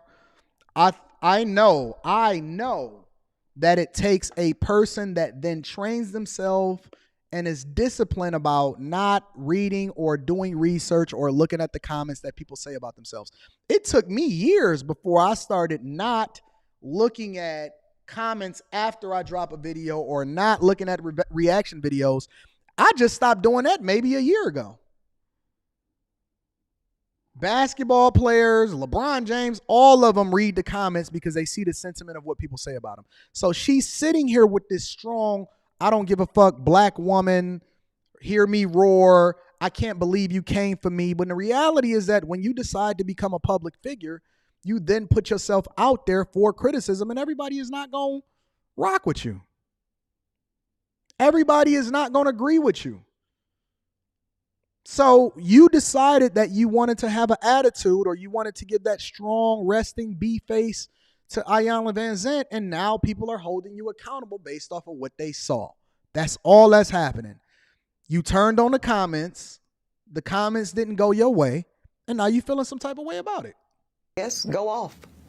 See, I wanted to talk about how do we close the gap between black women who do show up in a so-called masculine posture, those of us that are providing and building and protecting due to circumstances that we might feel make us feel that if we don't do it for ourselves, we will have to go without the resources and protections we need to feel safe in this world. Now, she has a point. She has a point, right? We're not going to completely say that she's not justified, or that point that she made specifically doesn't stick. It does. Because basically what she's saying is that there's a lot of women that were raised in households without a father, or there's a lot of women that was born in a ghetto. And I have this conversation all the time. I say, listen, everybody shouldn't have children because you putting your kids behind an 8-ball, and then you want to lean on their success and that they have then, pulled themselves up by their bootstraps and say, well, see, kids can be successful as a result of it. She said that women, it's a lot of people, and women specifically, that have had to overcome their circumstances to provide for themselves. And so when you give women an option to be able to do what they want to do because they don't have the protection, you can't then complain about the fact that they're competing. Has nothing to do with what her and Iyanla Vanzant talked about, but just based off of the talking point that she has right now, I'm not going to tell a woman that she can't be successful when she has the option to do so. However, you don't get brownie points for that, right? Being able to provide and protect yourself, being able to feed yourself, being able to get a job, that is your reasonable service. Nobody should be able to do that for you, but she does have a point. She does have a point. You cannot hold a woman accountable for being successful. However, in this world in which feminism and we are advocating for equal across the board, not me, but society itself is advocating for equal across the board, now you're starting to experience what men have been experiencing for our entire lives, and that nobody gives a fuck about what we feel. There is no safety net, and everything that we do, we are held accountable for, whether we like it or not. Everything that we do, we're held accountable for, whether we like it or not. So you don't get extra points, or you don't get cookies, and you don't get credit for doing the things that adults do. This is what happens when you advocate for equal. You get no extras. You get no brownie points. You get no kudos. You get none of that. It just is what it is. And this has nothing to do with what you were asked with regard to whether or not you will date a bus driver. But let's continue. But Dr. Iyanla went in a different direction. She asked me a personal question. And y'all know I have been extremely transparent about the fact that my life super chat choices shortly. and my chosen lifestyle are far outside of the norm. So when I said that I would date the bus owner. So she said that, listen, I'm getting to the bag. My lifestyle and how I live, listen, I ain't no Dusty. And she very well may not be a Dusty. She said, listen, Iyanla Vanzant asked me a personal question, but if y'all know me, which some of y'all don't, my lifestyle ain't normal like the rest of you motherfuckers. Well, then talk your talk then, baby girl. A lot of y'all heard something different. Some of you heard the following. Bus drivers are whack. Bus drivers are broke. Oh, and I'm too good for a bus driver. That's what I heard. I heard that. Okay? And the way that I heard it wasn't necessarily in her communicating it directly. It was in her disposition. It was in her demeanor. It was in how it is that she reacted to it. It was in her words. It was in her facial expressions. It was in how she responded to it. Body language is communication, just like what you say. Body language is communicating just like what words come out of your mouth as far as what you say. Okay? Now, I seen it. I heard it. If a guy had walked up to her and he was having a conversation and she asked him what he did for a living and he said that I'm a school bus driver or I'm a bus driver, I think that her reaction would probably be to dismiss him. Does she have the right to be able to dismiss him? Absolutely, because nobody should be forced to talk to somebody that they don't want to talk to. But we're not going to sit here and act like your reaction to it wasn't exactly what it is that we seen. All right? You wouldn't talk to a bus driver. That's just facts. Regardless of how much the bus driver makes, regardless of what his assets are, regardless of whether or not he's doing it in order to get benefits for us, whatever it is, whatever the reason is, you said you wouldn't talk to a bus driver, but only if he owned the bus. Only if he was an owner. That's what I got from it, personally. The only thing is, y'all made that part up. See, I said what I said. But then some of y'all started talking about... You said only if he owns the bus. Only if, would you date a bus driver? Only if he owns the bus. First you paused, and then she had to reemphasize that she was talking to you, and you had a smirk on your face, and you said only if he owns the bus. That's what she said. Is it anything wrong with what she said? No, you can date whoever it is that you want to date. However, this is what you said. Salaries and hourly wages, pensions and benefits. And that's wild because I was never talking about money at all. I was talking about black ownership. Cap. I call cap. The question, and let me tell you why I call cap. Now, remember, she's more educated than me. She's a lawyer. And I'm a C student. I am the C student, okay? Which means that I'm not that smart. I'm not the sharpest knife in the drawer. I'm just rich as fuck. All right. The question that she asked was as a result, specifically addressing the provision and protection that women are looking for in men, which is inherently the thing that women want. When they look for a man, the number one thing on their list, it's not the only thing on their list, but the number one thing on their list is provision and protection. And so when she asked Iyanla Vanzant that question, she asked her in a response as it relates to dating, provision and protection, and then relationships and men not meeting the expectation with regard to being able to provide for their households, and then depending on women to bring something else to the table. That was the context of the question. Iyanla Vanzant then turned the question back to her in order to emphasize a point, and she did it like a chess player. And so the answer, when she answered that question, it was within the context of asking that question. You were not talking about black ownership. The conversation had nothing to do with business related, black ownership, entrepreneurship. It had nothing to do with that. And so I'm personally, from what it is that I seen as a lowly community college C student, I'm calling cap. Objectively, I'm calling cap. But some of y'all made it about money. You made it about money. About ownership. You made it about, okay, so listen, let's go back. Listen, she says some of us made it about money. To how women need to,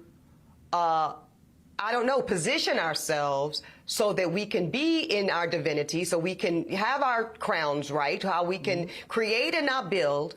When some of us, quite frankly, feel that the men that are available to us, and I'm talking about across the color spectrum, across the age spectrum, trust me, I've done them all, they are not positioned to protect nor provide because... What is provision? In 2023, in a civilized technology forward world with ChatGPT and all of these privileged positions and technology and everything that we have at our disposal, what is provision? I asked the woman this on a Lapeef Let's Talk show one time. What is provision? What does it mean to provide?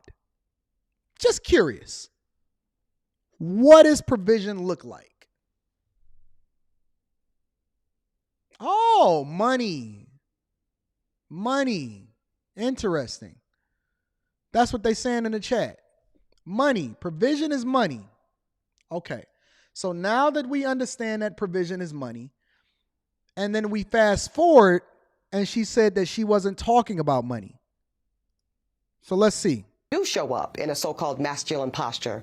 Those of us that are providing and building and protecting due to circumstances that we might feel make us feel that if we don't do it for ourselves, we will have to go without the resources and protections we need to feel safe in this world. Resources. Key word. Words mean thing. Let's continue. But Dr. Ayanla went in a different direction. She asked me a personal question. And y'all know I have been extremely transparent about the fact that my life choices and my chosen lifestyle are far outside of the norm. And remember, she's still referring to her money, her choices, and her lifestyle. Lifestyle is, what do I tell y'all when I start this show every single day? It all comes back down to the money. It always comes back down to the money. Everything that she's using to preface this conversation before she makes her point is coming back to the money. Everything she's talking about right now is related to the money. Okay? So now that we know this, for a fact, let's continue, because I had to rewind the video in order to play it again. And now that we know what she meant when she asked that question, let's go back to what it is that she was saying. I'm reading Super Chat shortly. So when I said that I would date the bus owner, a lot of y'all heard something different. Some of you heard the following: bus drivers are whack. Bus drivers are broke. Oh, and I'm too good for a bus driver.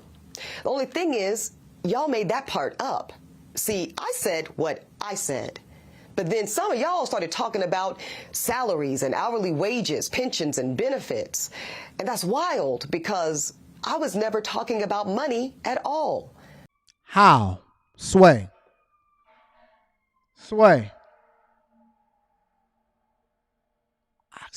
How?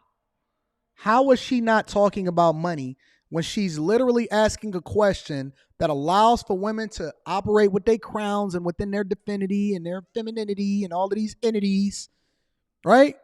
How is this not referring to money when she's saying that men can't provide? Provision is long. It's attached to money.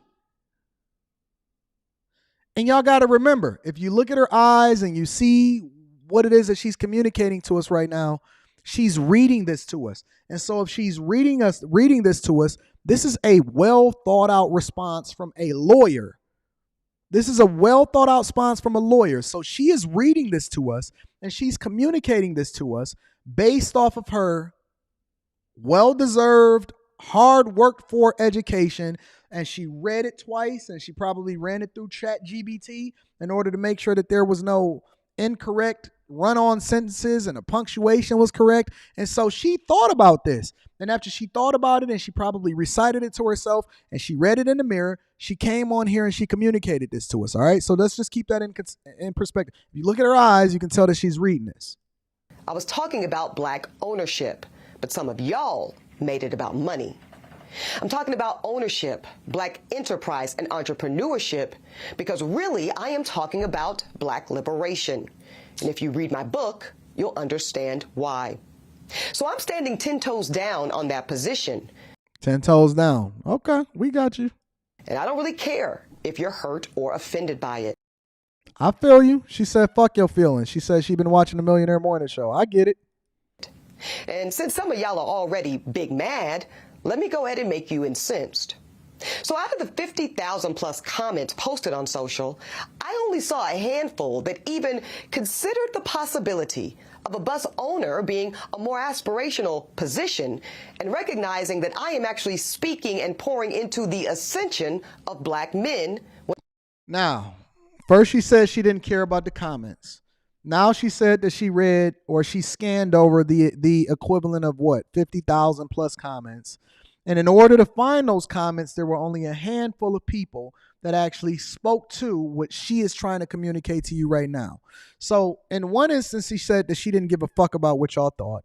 But in the other instance, she's saying that it was 50,000 plus comments, but she had to scan through to find the ones that actually understood what it is that she meant. So is it that you don't care, or is it that you do care? Because your actions are showing something a little bit different. And just because you speak to us with your aggression and just because you feel in a certain type of way does not mean that we're going to then not hold you accountable for the things that we see and that we paying attention to on social media. Shout out to the super chats. I'm going to be reading them shortly. When I said what I said. But see, no, some of y'all were too busy naming and shaming me personally and black women in general as undesirable, gold diggers, and much worse. Facts. I don't even think I need to go into that part. Now, I suspect that some of y'all are the same men that were bringing home C's and D's on your report cards. This is what Kevin Samuels calls shame, insults, guilt, and the need to be right. Now, we some of the same men that was bringing home C's and D's. Listen, I am an admitted C student. Sometimes it was a C plus, sometimes it was a C minus. I'm telling you, boy, I took a class one time. I was praying to Jesus. Honestly, I was at the point where I was ready to bribe the teacher just to pass the class. I was ready to bribe the teacher to pass the class. It was a rough going, big dog. It was a rough semester. I had a lot going on in my life. Shout out to Chasey, Classy Beats. I'm going to be reading that super chat in a minute. I am an admitted C student. Thank you, Jesus, for getting me through it. It wasn't nothing but the grace of God that got me through that semester, Jesus. I said, Lord, be offense. Oh, so she definitely talking to me right now. I'm not going to absolve myself from the conversation. I got plenty of C's and D pluses and B minuses up in that bitch. It was a rough go. Woo! It was a rough go, boy. I'm telling you. Won't he do it? Yes, he will. I'm going to have to bring my transcripts up in this bitch one time for y'all to see what I was struggling. It was a struggle out here in this motherfucker. I said if I could just get through it, I'll be there. They not asking for your transcripts when you turn in your resume. You know what I'm saying? But she out here throwing us under the bus. Shout out to all of the black men that graduated high school. You know what I'm saying? Only to then be coddled by parents that said, well, that's okay, as long as you're doing your best. Well, listen, I love and believe in the excellence of black men. So no, my dear, C's and D's or any other form of mediocrity is not okay. But I'm richer than you, though. You know what I'm saying? I'm richer than you, though. Hey, shout out to all of my dudes that's with C and D students, but they got A and B students working for them. Salute to y'all. No, I will not create a soft place for you or anybody that I love to fall. Here's the thing. She ain't even got her own platform to as far as I understand. I had to pull this video from the platform that she worked for. She a worker. You work for the griot, though, baby girl.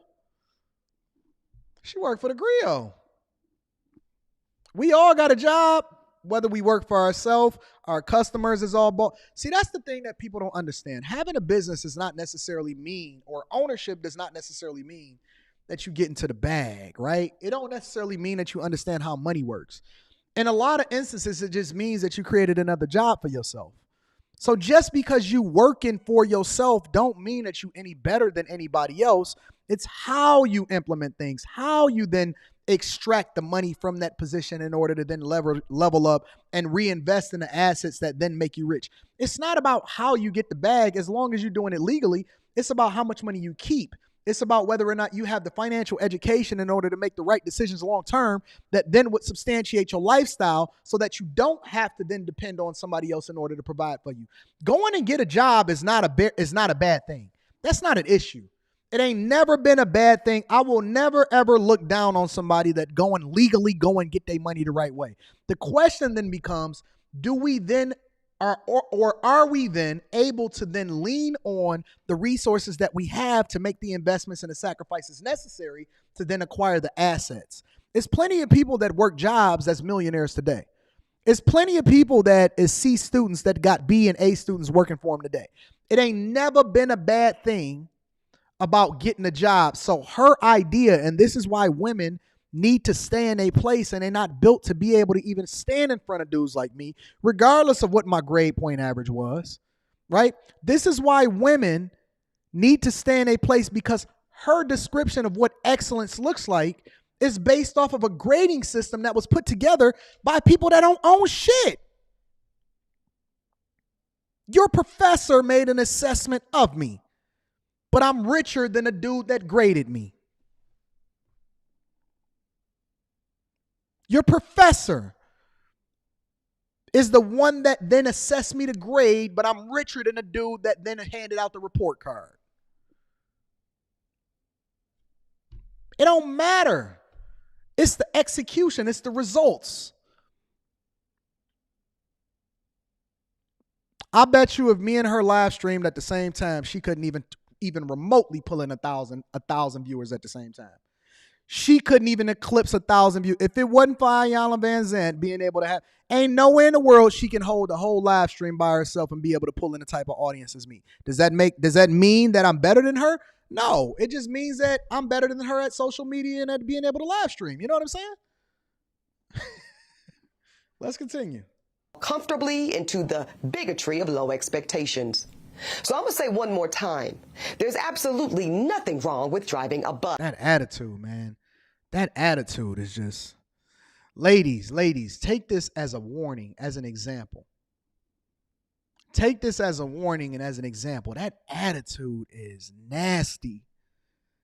It is nasty. It is not going to do well for you when it comes to, maybe y'all don't want to be in a relationship. Maybe y'all just want to be in situationships. Maybe you want to do and pass by or fly by night. He there, they there, or you want to operate in your masculinity like a man, and that's cool. But if you're looking to get a man, and if you're looking to get a good man that is unwilling to put up with the nastiness of that attitude, it is. You can be the baddest chick in the world, but if you got that attitude, I know so many winning dudes that's like, yo, I couldn't mess with it. Why, man? She just had a bad attitude. She was an angry, bitter black woman. That attitude will fucking ruin your whole life. Because you can't see past it. No matter how intelligent you are, no matter how great you are, no matter how awesome you are, no matter how well you communicate, no matter what value you think that you can add into somebody's life, they can't see past your attitude. Your inability to be able to be a cultural fit because of that attitude, it's nasty, man. My mother Gloria drove one for years. But you see how she say things? You see how like she emphasizes that at the end of her words? It's like, and my mother Gloria drew one for years. It's like, it ain't no kind of like cool femininity, just chill. Like, you could have said the same thing, but you could have emphasized it a little bit differently. That Black America has been sold a narrative of average, regular, and typical being good enough for us. Well, see, that's called white supremacy. And in this case, it takes the form of conditioning Black Americans to happily accept being a permanent American underclass. But see, because I know the truth about Black... What does this have to do with the relationship question that she asked Ayanna Van Zant that was largely tied to money? Why does everything then become a Black issue or a racial issue when it had to do with relationships and money? The question that she asked had everything to do with provision and protection and money and relationships. And now it's turning into bigotry and white supremacy.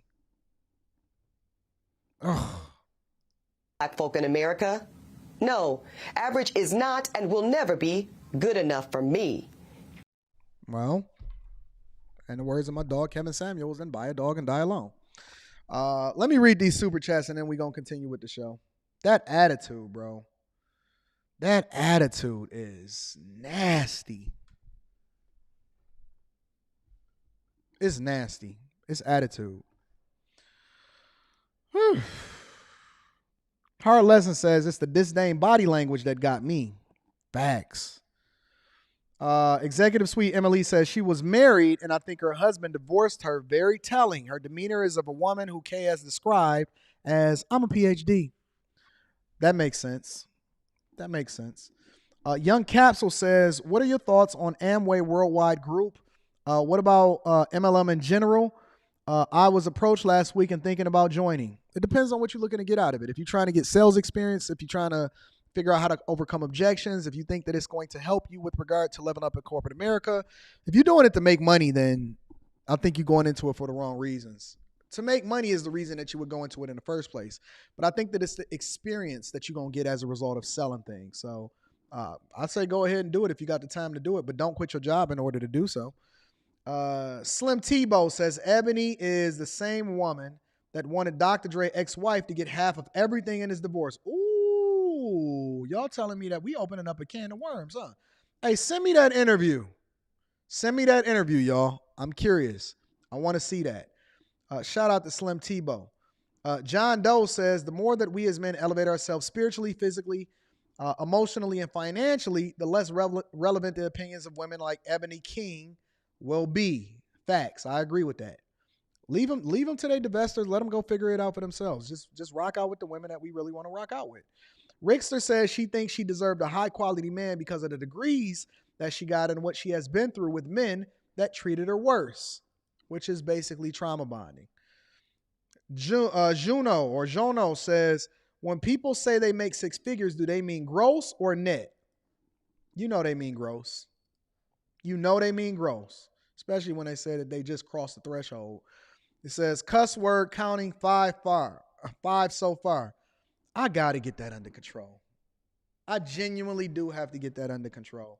And I don't know how. I don't know how to emphasize my point without saying, fuck you. You know what I'm saying?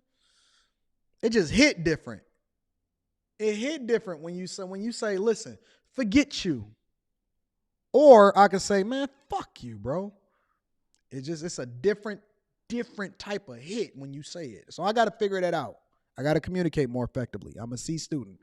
Cliff Williams says, why are these needle prick ninjas always trying to have a size contest when them haters do deserve their purpose? I don't know what the hell is going on. I see Starfish written on her face. Shout out to Aaron. Christian Bailey with the 10 ball coming through, holding me down. Classy Beat says, does she own the network she's on? No. And the man that owns the network is married to a hot woman. So what a contradiction, right? The Executive Suite MLE says, C's get degrees, bro. Agreed. Jeremy A says, do you think the rhetoric coming from women today disrespecting blue-collar men is leading to the denigration of America's infrastructure? I don't think that is leading to the denigration of America's infrastructure, because no guy should be incentivized by a woman that doesn't necessarily care, disrespect, or want him in order from going to get that bag. You got to be on your purpose and you got to be on your grind regardless of what she think. It ain't about her. It's about you. Don't ever miss out on a bag or let your pockets get flat or miss out on an opportunity because you let a chick disrespect you into thinking that you're not what it is that you are. I was a plant worker. Shout out to my dog Trigger Mike in the building, says, go at her neck, bro. She deserves all of the smoke. I wonder if I can get her on the show. Let me see. I might be too low ball for her. I got more subscribers than Agreer on YouTube, though. I can tell you that much. So maybe she'll pay attention to me. More views, more subscribers all the way across the board.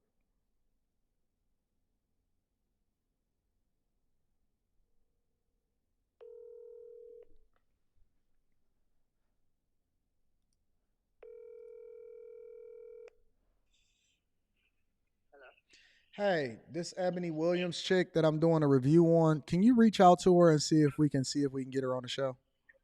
Yes. All right, thanks. Yep. Bye-bye. I doubt if they take it. Most of the times they say no. Jay Ben says she needs to return those arches to the McDonald's logo. Y'all, wow. Eugene says Kevin once told an entitled black woman that a black woman wouldn't mind getting with a white man who works in a factory, but if she gets with a black man, he must own a factory. Kev was on point. Classy Beats, and thank you, Eugene. I appreciate you. Classy Beats says the problem is the man that she wants doesn't want her. She's the one that's big mad. Why would the bus owner pick her? I have no idea why that man would pick her. God love him too.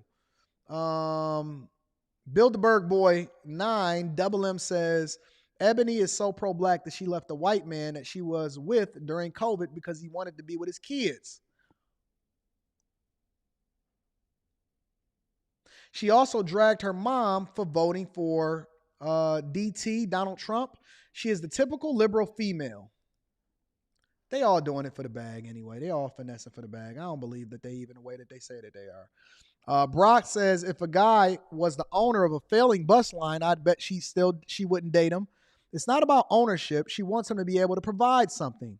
Exactly. But now they want to change the dynamics of the conversation in order to say it's about black ownership. I don't believe that. Kevin Robinson Jr. says, I had a 2.3 GPA. Shout out to all of my C students in the building. Through high school and college, yet I have a 7-figure, soon to be 8-figure net worth, yet we have MBAs working for us. Go figure. Talk to them, man. We don't care nothing about what they talking about. Says that attitude screams, I can't provide you peace. I don't know why white men continue to put themselves in a line of fire with these unruly black women in the first place either. But that's a whole nother conversation. Shout out from my dog, The World at Large. I appreciate you. Black Mind, Money and Muscle says, I got $2 for you. I appreciate you. Shout out to Martez Barbie for holding me down. Electrician 480 is in the building. Says, Anton, I agree with you on the attitude, demeanor takes. This is why many successful brothers avoid individuals like this.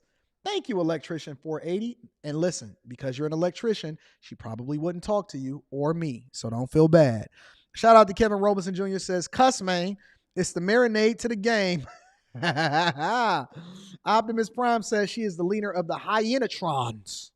Hyenatrons. Christian Bailey with the 10 ball. I appreciate you for holding me down. Matthew Washington is in the building and says the issue is when the girl at Dollar General feels because of what Ebony is saying that she is better than guys making twice her salary. That's a deep one. Shout out to Aaron says this week has been fire. I got my internal research project approved for my long-term funding. Got into my MSEM program and full scholarship. Dallas, they coming through. Shout out to all of the bag chasers that is going to be in Dallas for the Patreon meetup this weekend. I can't wait to kick it with y'all, even though I've kicked it with Aaron in person before. Shout out to QP says wanting protection from men she looks down on. Nope, let them suffer. Let them drown. World at Large says stop for a second and think about what the meeting with their masters was like before they allowed her to hop on their network and mouth fart. Crazy. Thank you to everybody for the super chats. I appreciate y'all. I read every single super chat because I just appreciate y'all continuing to pour into us and add value. Now, let me get my C student on. Because you know that it always come back to the money. Make sure you hit a like for the YouTube algorithm, subscribe to the channel, and turn on your notifications. And if you have not already, make sure you tap into the Patreon. Link is in the description as well as pinned to the top of the chat. Let's get to it, ladies and gentlemen. This is money talk. This is what C students do. We talk about money. We are the Motor City, no doubt about that. Cars, vehicles, it's a way of life. But when you look at the numbers that Edmunds crunched and you look at your pocketbook, you may not be feeling so great about that next purchase. I just couldn't buy a car. I'd buy a used car. I would have to, or I'd just keep driving this thing. That's June Lester's answer to the $1,000 question, quite literally. Would you pay $1,000 a month or more for a new car if you had to? Turns out a record number of car buyers are doing just that. I think I paid $400 a month for, and that was ridiculous. And I'm retired now, not sort of retired, and there's no way. I mean, and I don't even drive.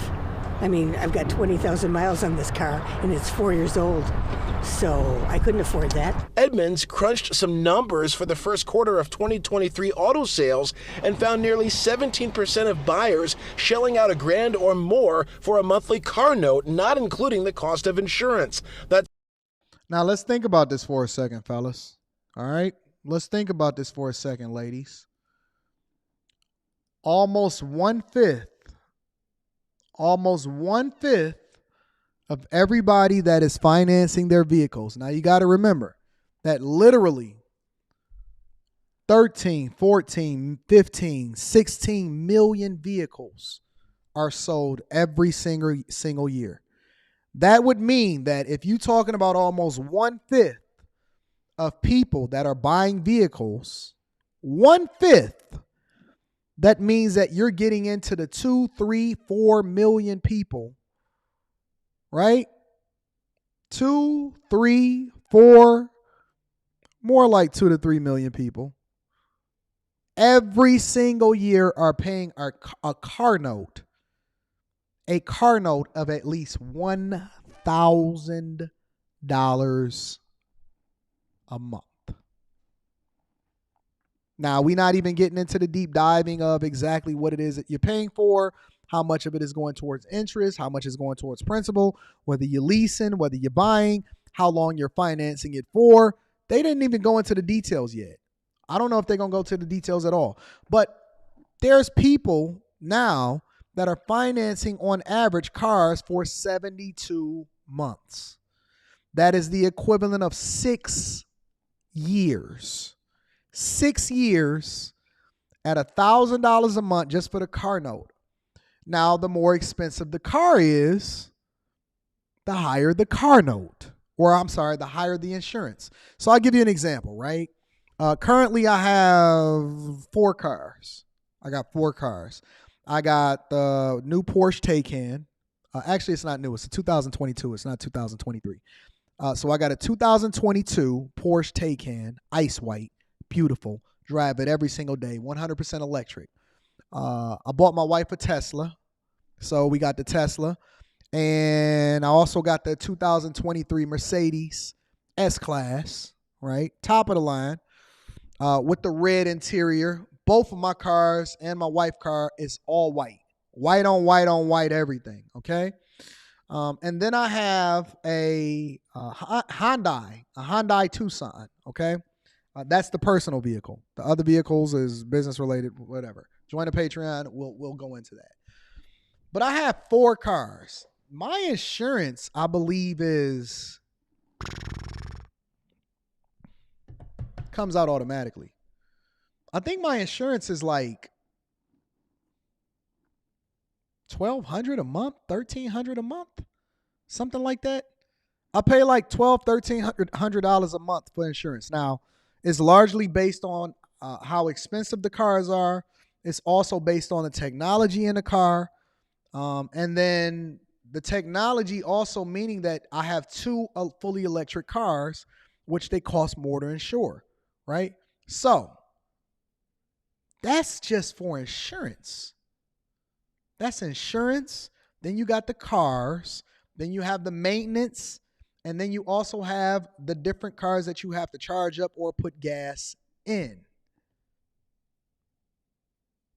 And Michigan and Florida, the 2 states that I travel to the most, are the states that I pay the most for as far as insurance, right?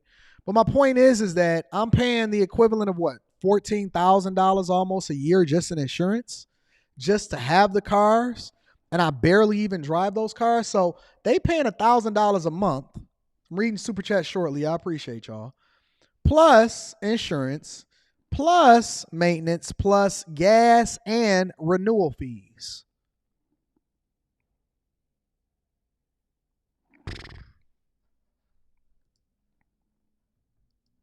It's up from a little over 4% just 4 years ago. $1,000 a month, what do you think? No, I already pay $400 now, and I just think that's astronomical. Why are these people giving this round number? Everybody just paying $400. Did you know that it's only, I think it's 5 cars in America that's under $20,000 now?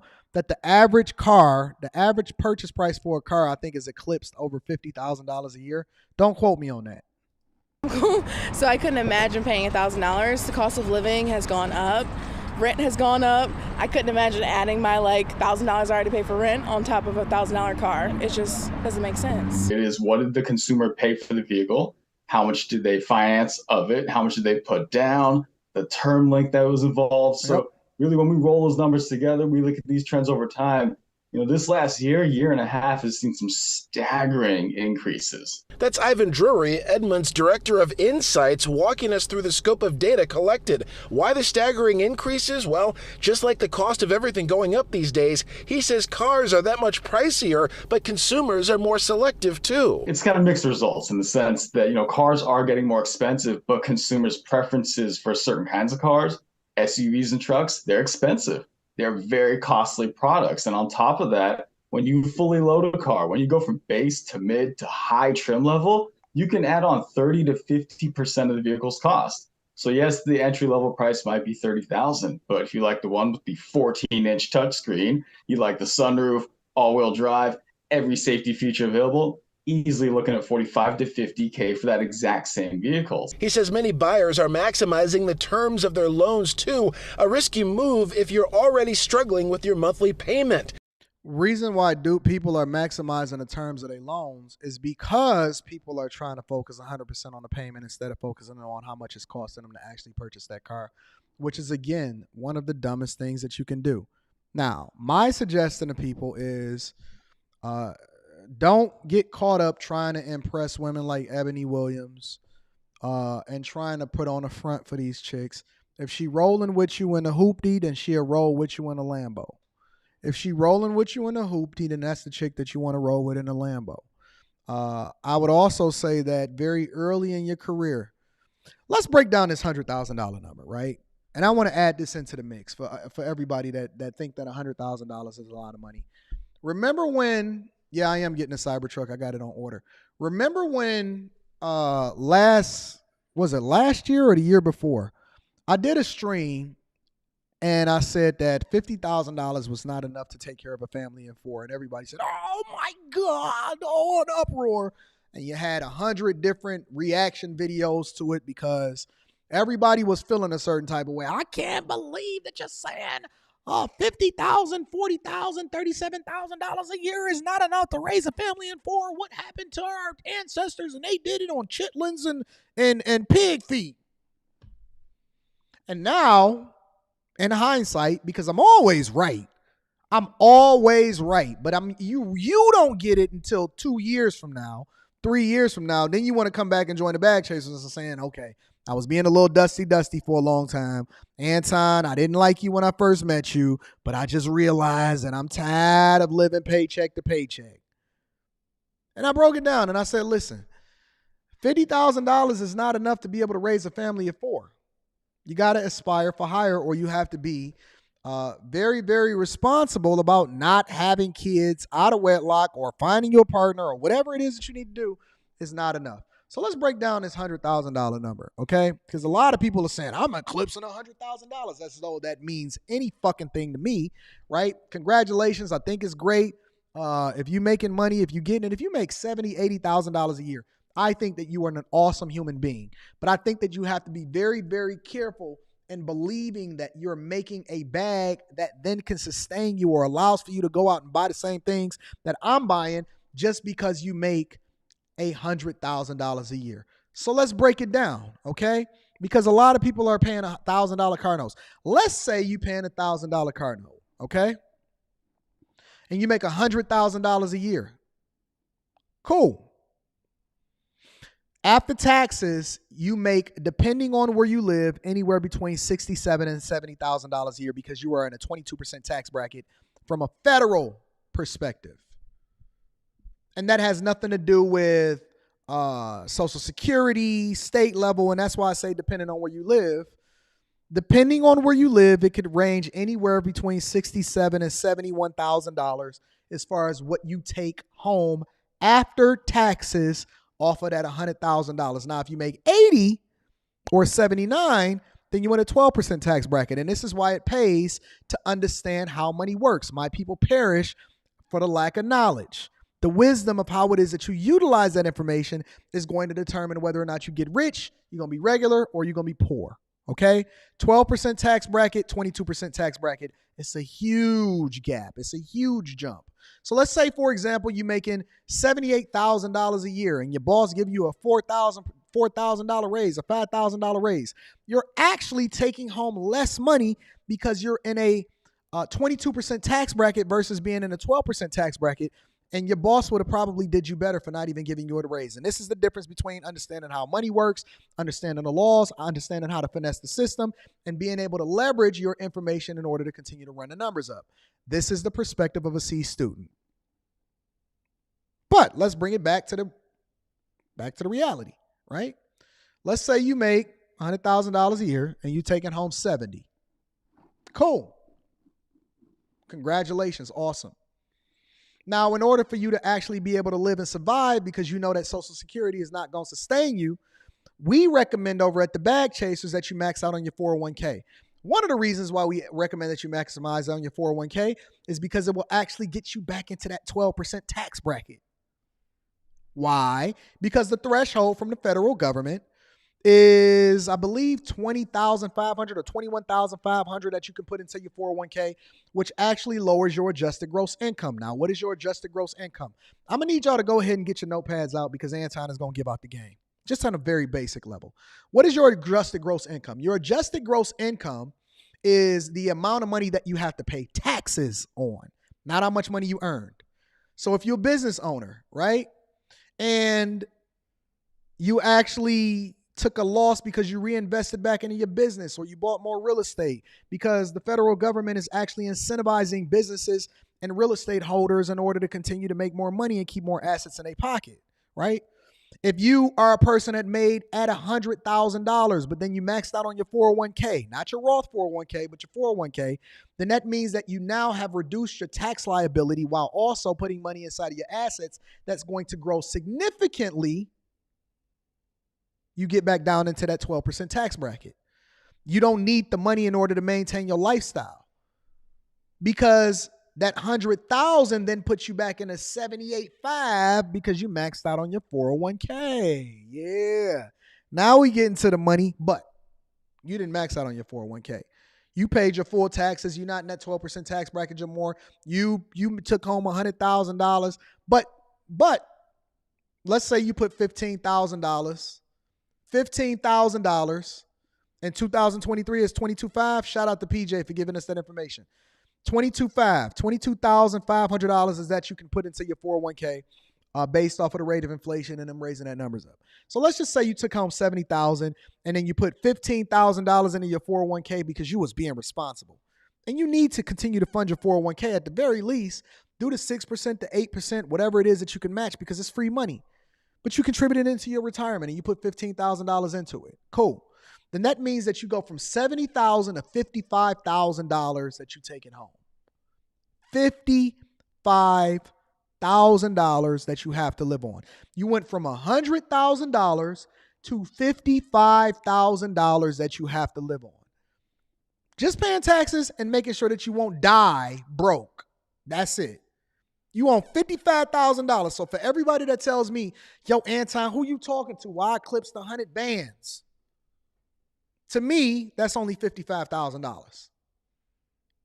To me, that's only $55,000. Okay?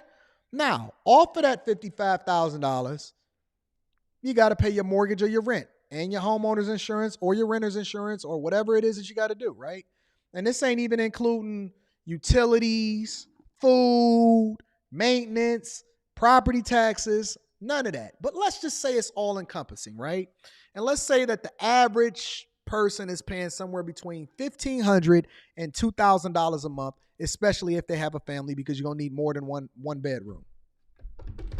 Okay, Pumpkin? That means if you paying the equivalent, let's just keep it on the low end. Let's say you're paying $1,500 a month, right? $1,500 a month is $18,000 a year. $1,500 a month. Now remember, you grossed $100,000. You paid your taxes. You're not married.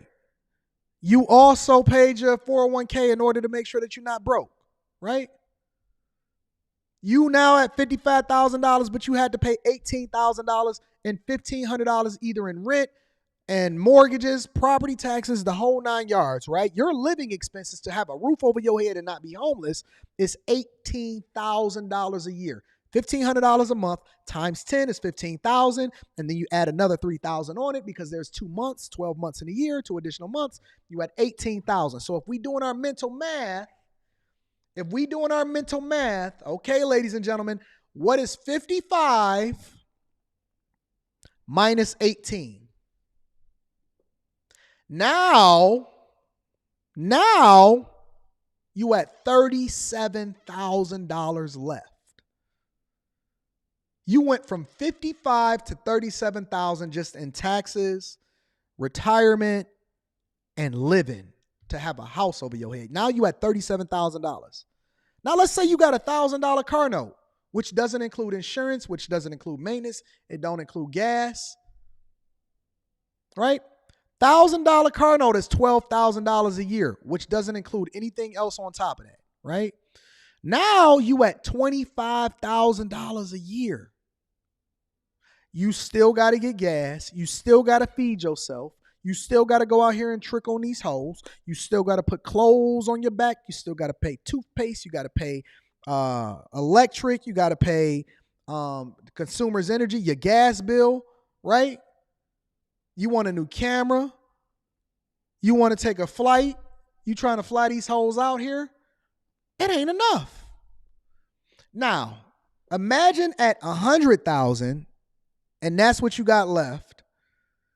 Now imagine, that's just the basics. That ain't nothing else. You can't go and get no candles. You can't do nothing, okay? Your Netflix subscriptions, everything, okay? Now let's say that you have 50,000. You cut it in half. You living below the poverty line, dog. You living below we ain't even took healthcare costs out of your paycheck. We ain't even took healthcare costs out of your paycheck. If you making $50,000 a year, you behind an 8 ball, dog. You need to join the Patreon. You need to tap into the Patreon because you need to level up. You need to get these life hacks. You need to understand how money works. We need to get you popping. We need to start your businesses. We need to help you to level up in corporate America. We need to help you lower your tax burden. We need to give you all of the tricks of the trade that then allows for you to keep more money in your pocket legally, level up, and then you can become the man to actually date Eboni Williams. No? Not at all? Okay. Listen. I love you. I appreciate you. I have these conversations with you every single day because I'm looking to add value into your life. If you found any value, whether it's entertainment value, whether it's the empowerment to then become a better version of yourself by continuing to level up and run that number up,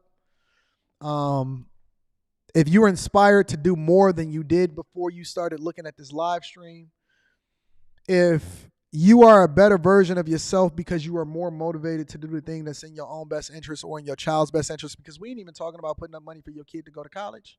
That's another cost.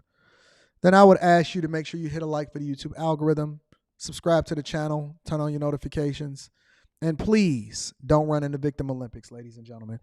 Let me read these super chats, and then we're going to go ahead and get y'all out of here so y'all can get to work and pay these taxes and then ask Biden for student loan forgiveness. Almanac 78 says, with black women, they emphasize money to avoid discussing the real issue, which is the lack of wife skills and femininity. We must be falling for that. We falling for that foolishness. Shout out to Almanac. I appreciate you for holding me down, baby girl. I'm Twan too says, though black women say most black men do not qualify, they sure do seem to always find a way to get pregnant by a man they considered beneath them. Single mother on purpose. Single mother on purpose. Hashtag single mother on purpose.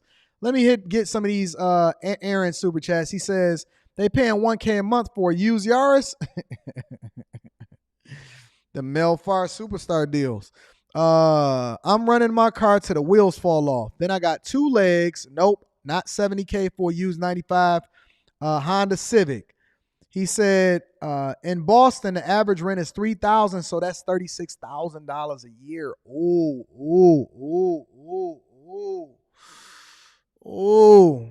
Listen, y'all, I love y'all. I appreciate y'all. But the thing that we going to do is we not going to run in the Victim Olympics. We going to run these numbers up. We going to get this bag. And I'm looking forward to meeting y'all at the Patreon meetup this weekend. This afternoon, I will be updating the Patreon with the new location or location update due to inclement weather or anticipated inclement weather. And then make sure y'all check out the webinar and then click into the Discord. That link to the Discord is in the description of any of the most recent videos for you to be able to align with a group of people that's going in the direction that y'all going in. I love you. I appreciate you. I hope you are entertained. We doing the same thing tomorrow. I'm going to holler at y'all later. But I need y'all to do me one more favor before we get up out of here, ladies and gentlemen. Just one, not two. Just one more favor before we get up out of here. Share this with your family and friends. We don't want to be rich by ourselves. I love you. I appreciate you. I think that you guys are the greatest audience and the greatest group of people in the world. You guys are awesome. Shout out to Real Estate. Jay Jones is in the building. Shout out to Jamal. Shout out to Jeffrey Rice. Shout out to Juwan Hart. Shout out to Osriel. Shout out to all of my bag chasers. Shout out to the people that continue to hold me down. We in this bitch. I'm out.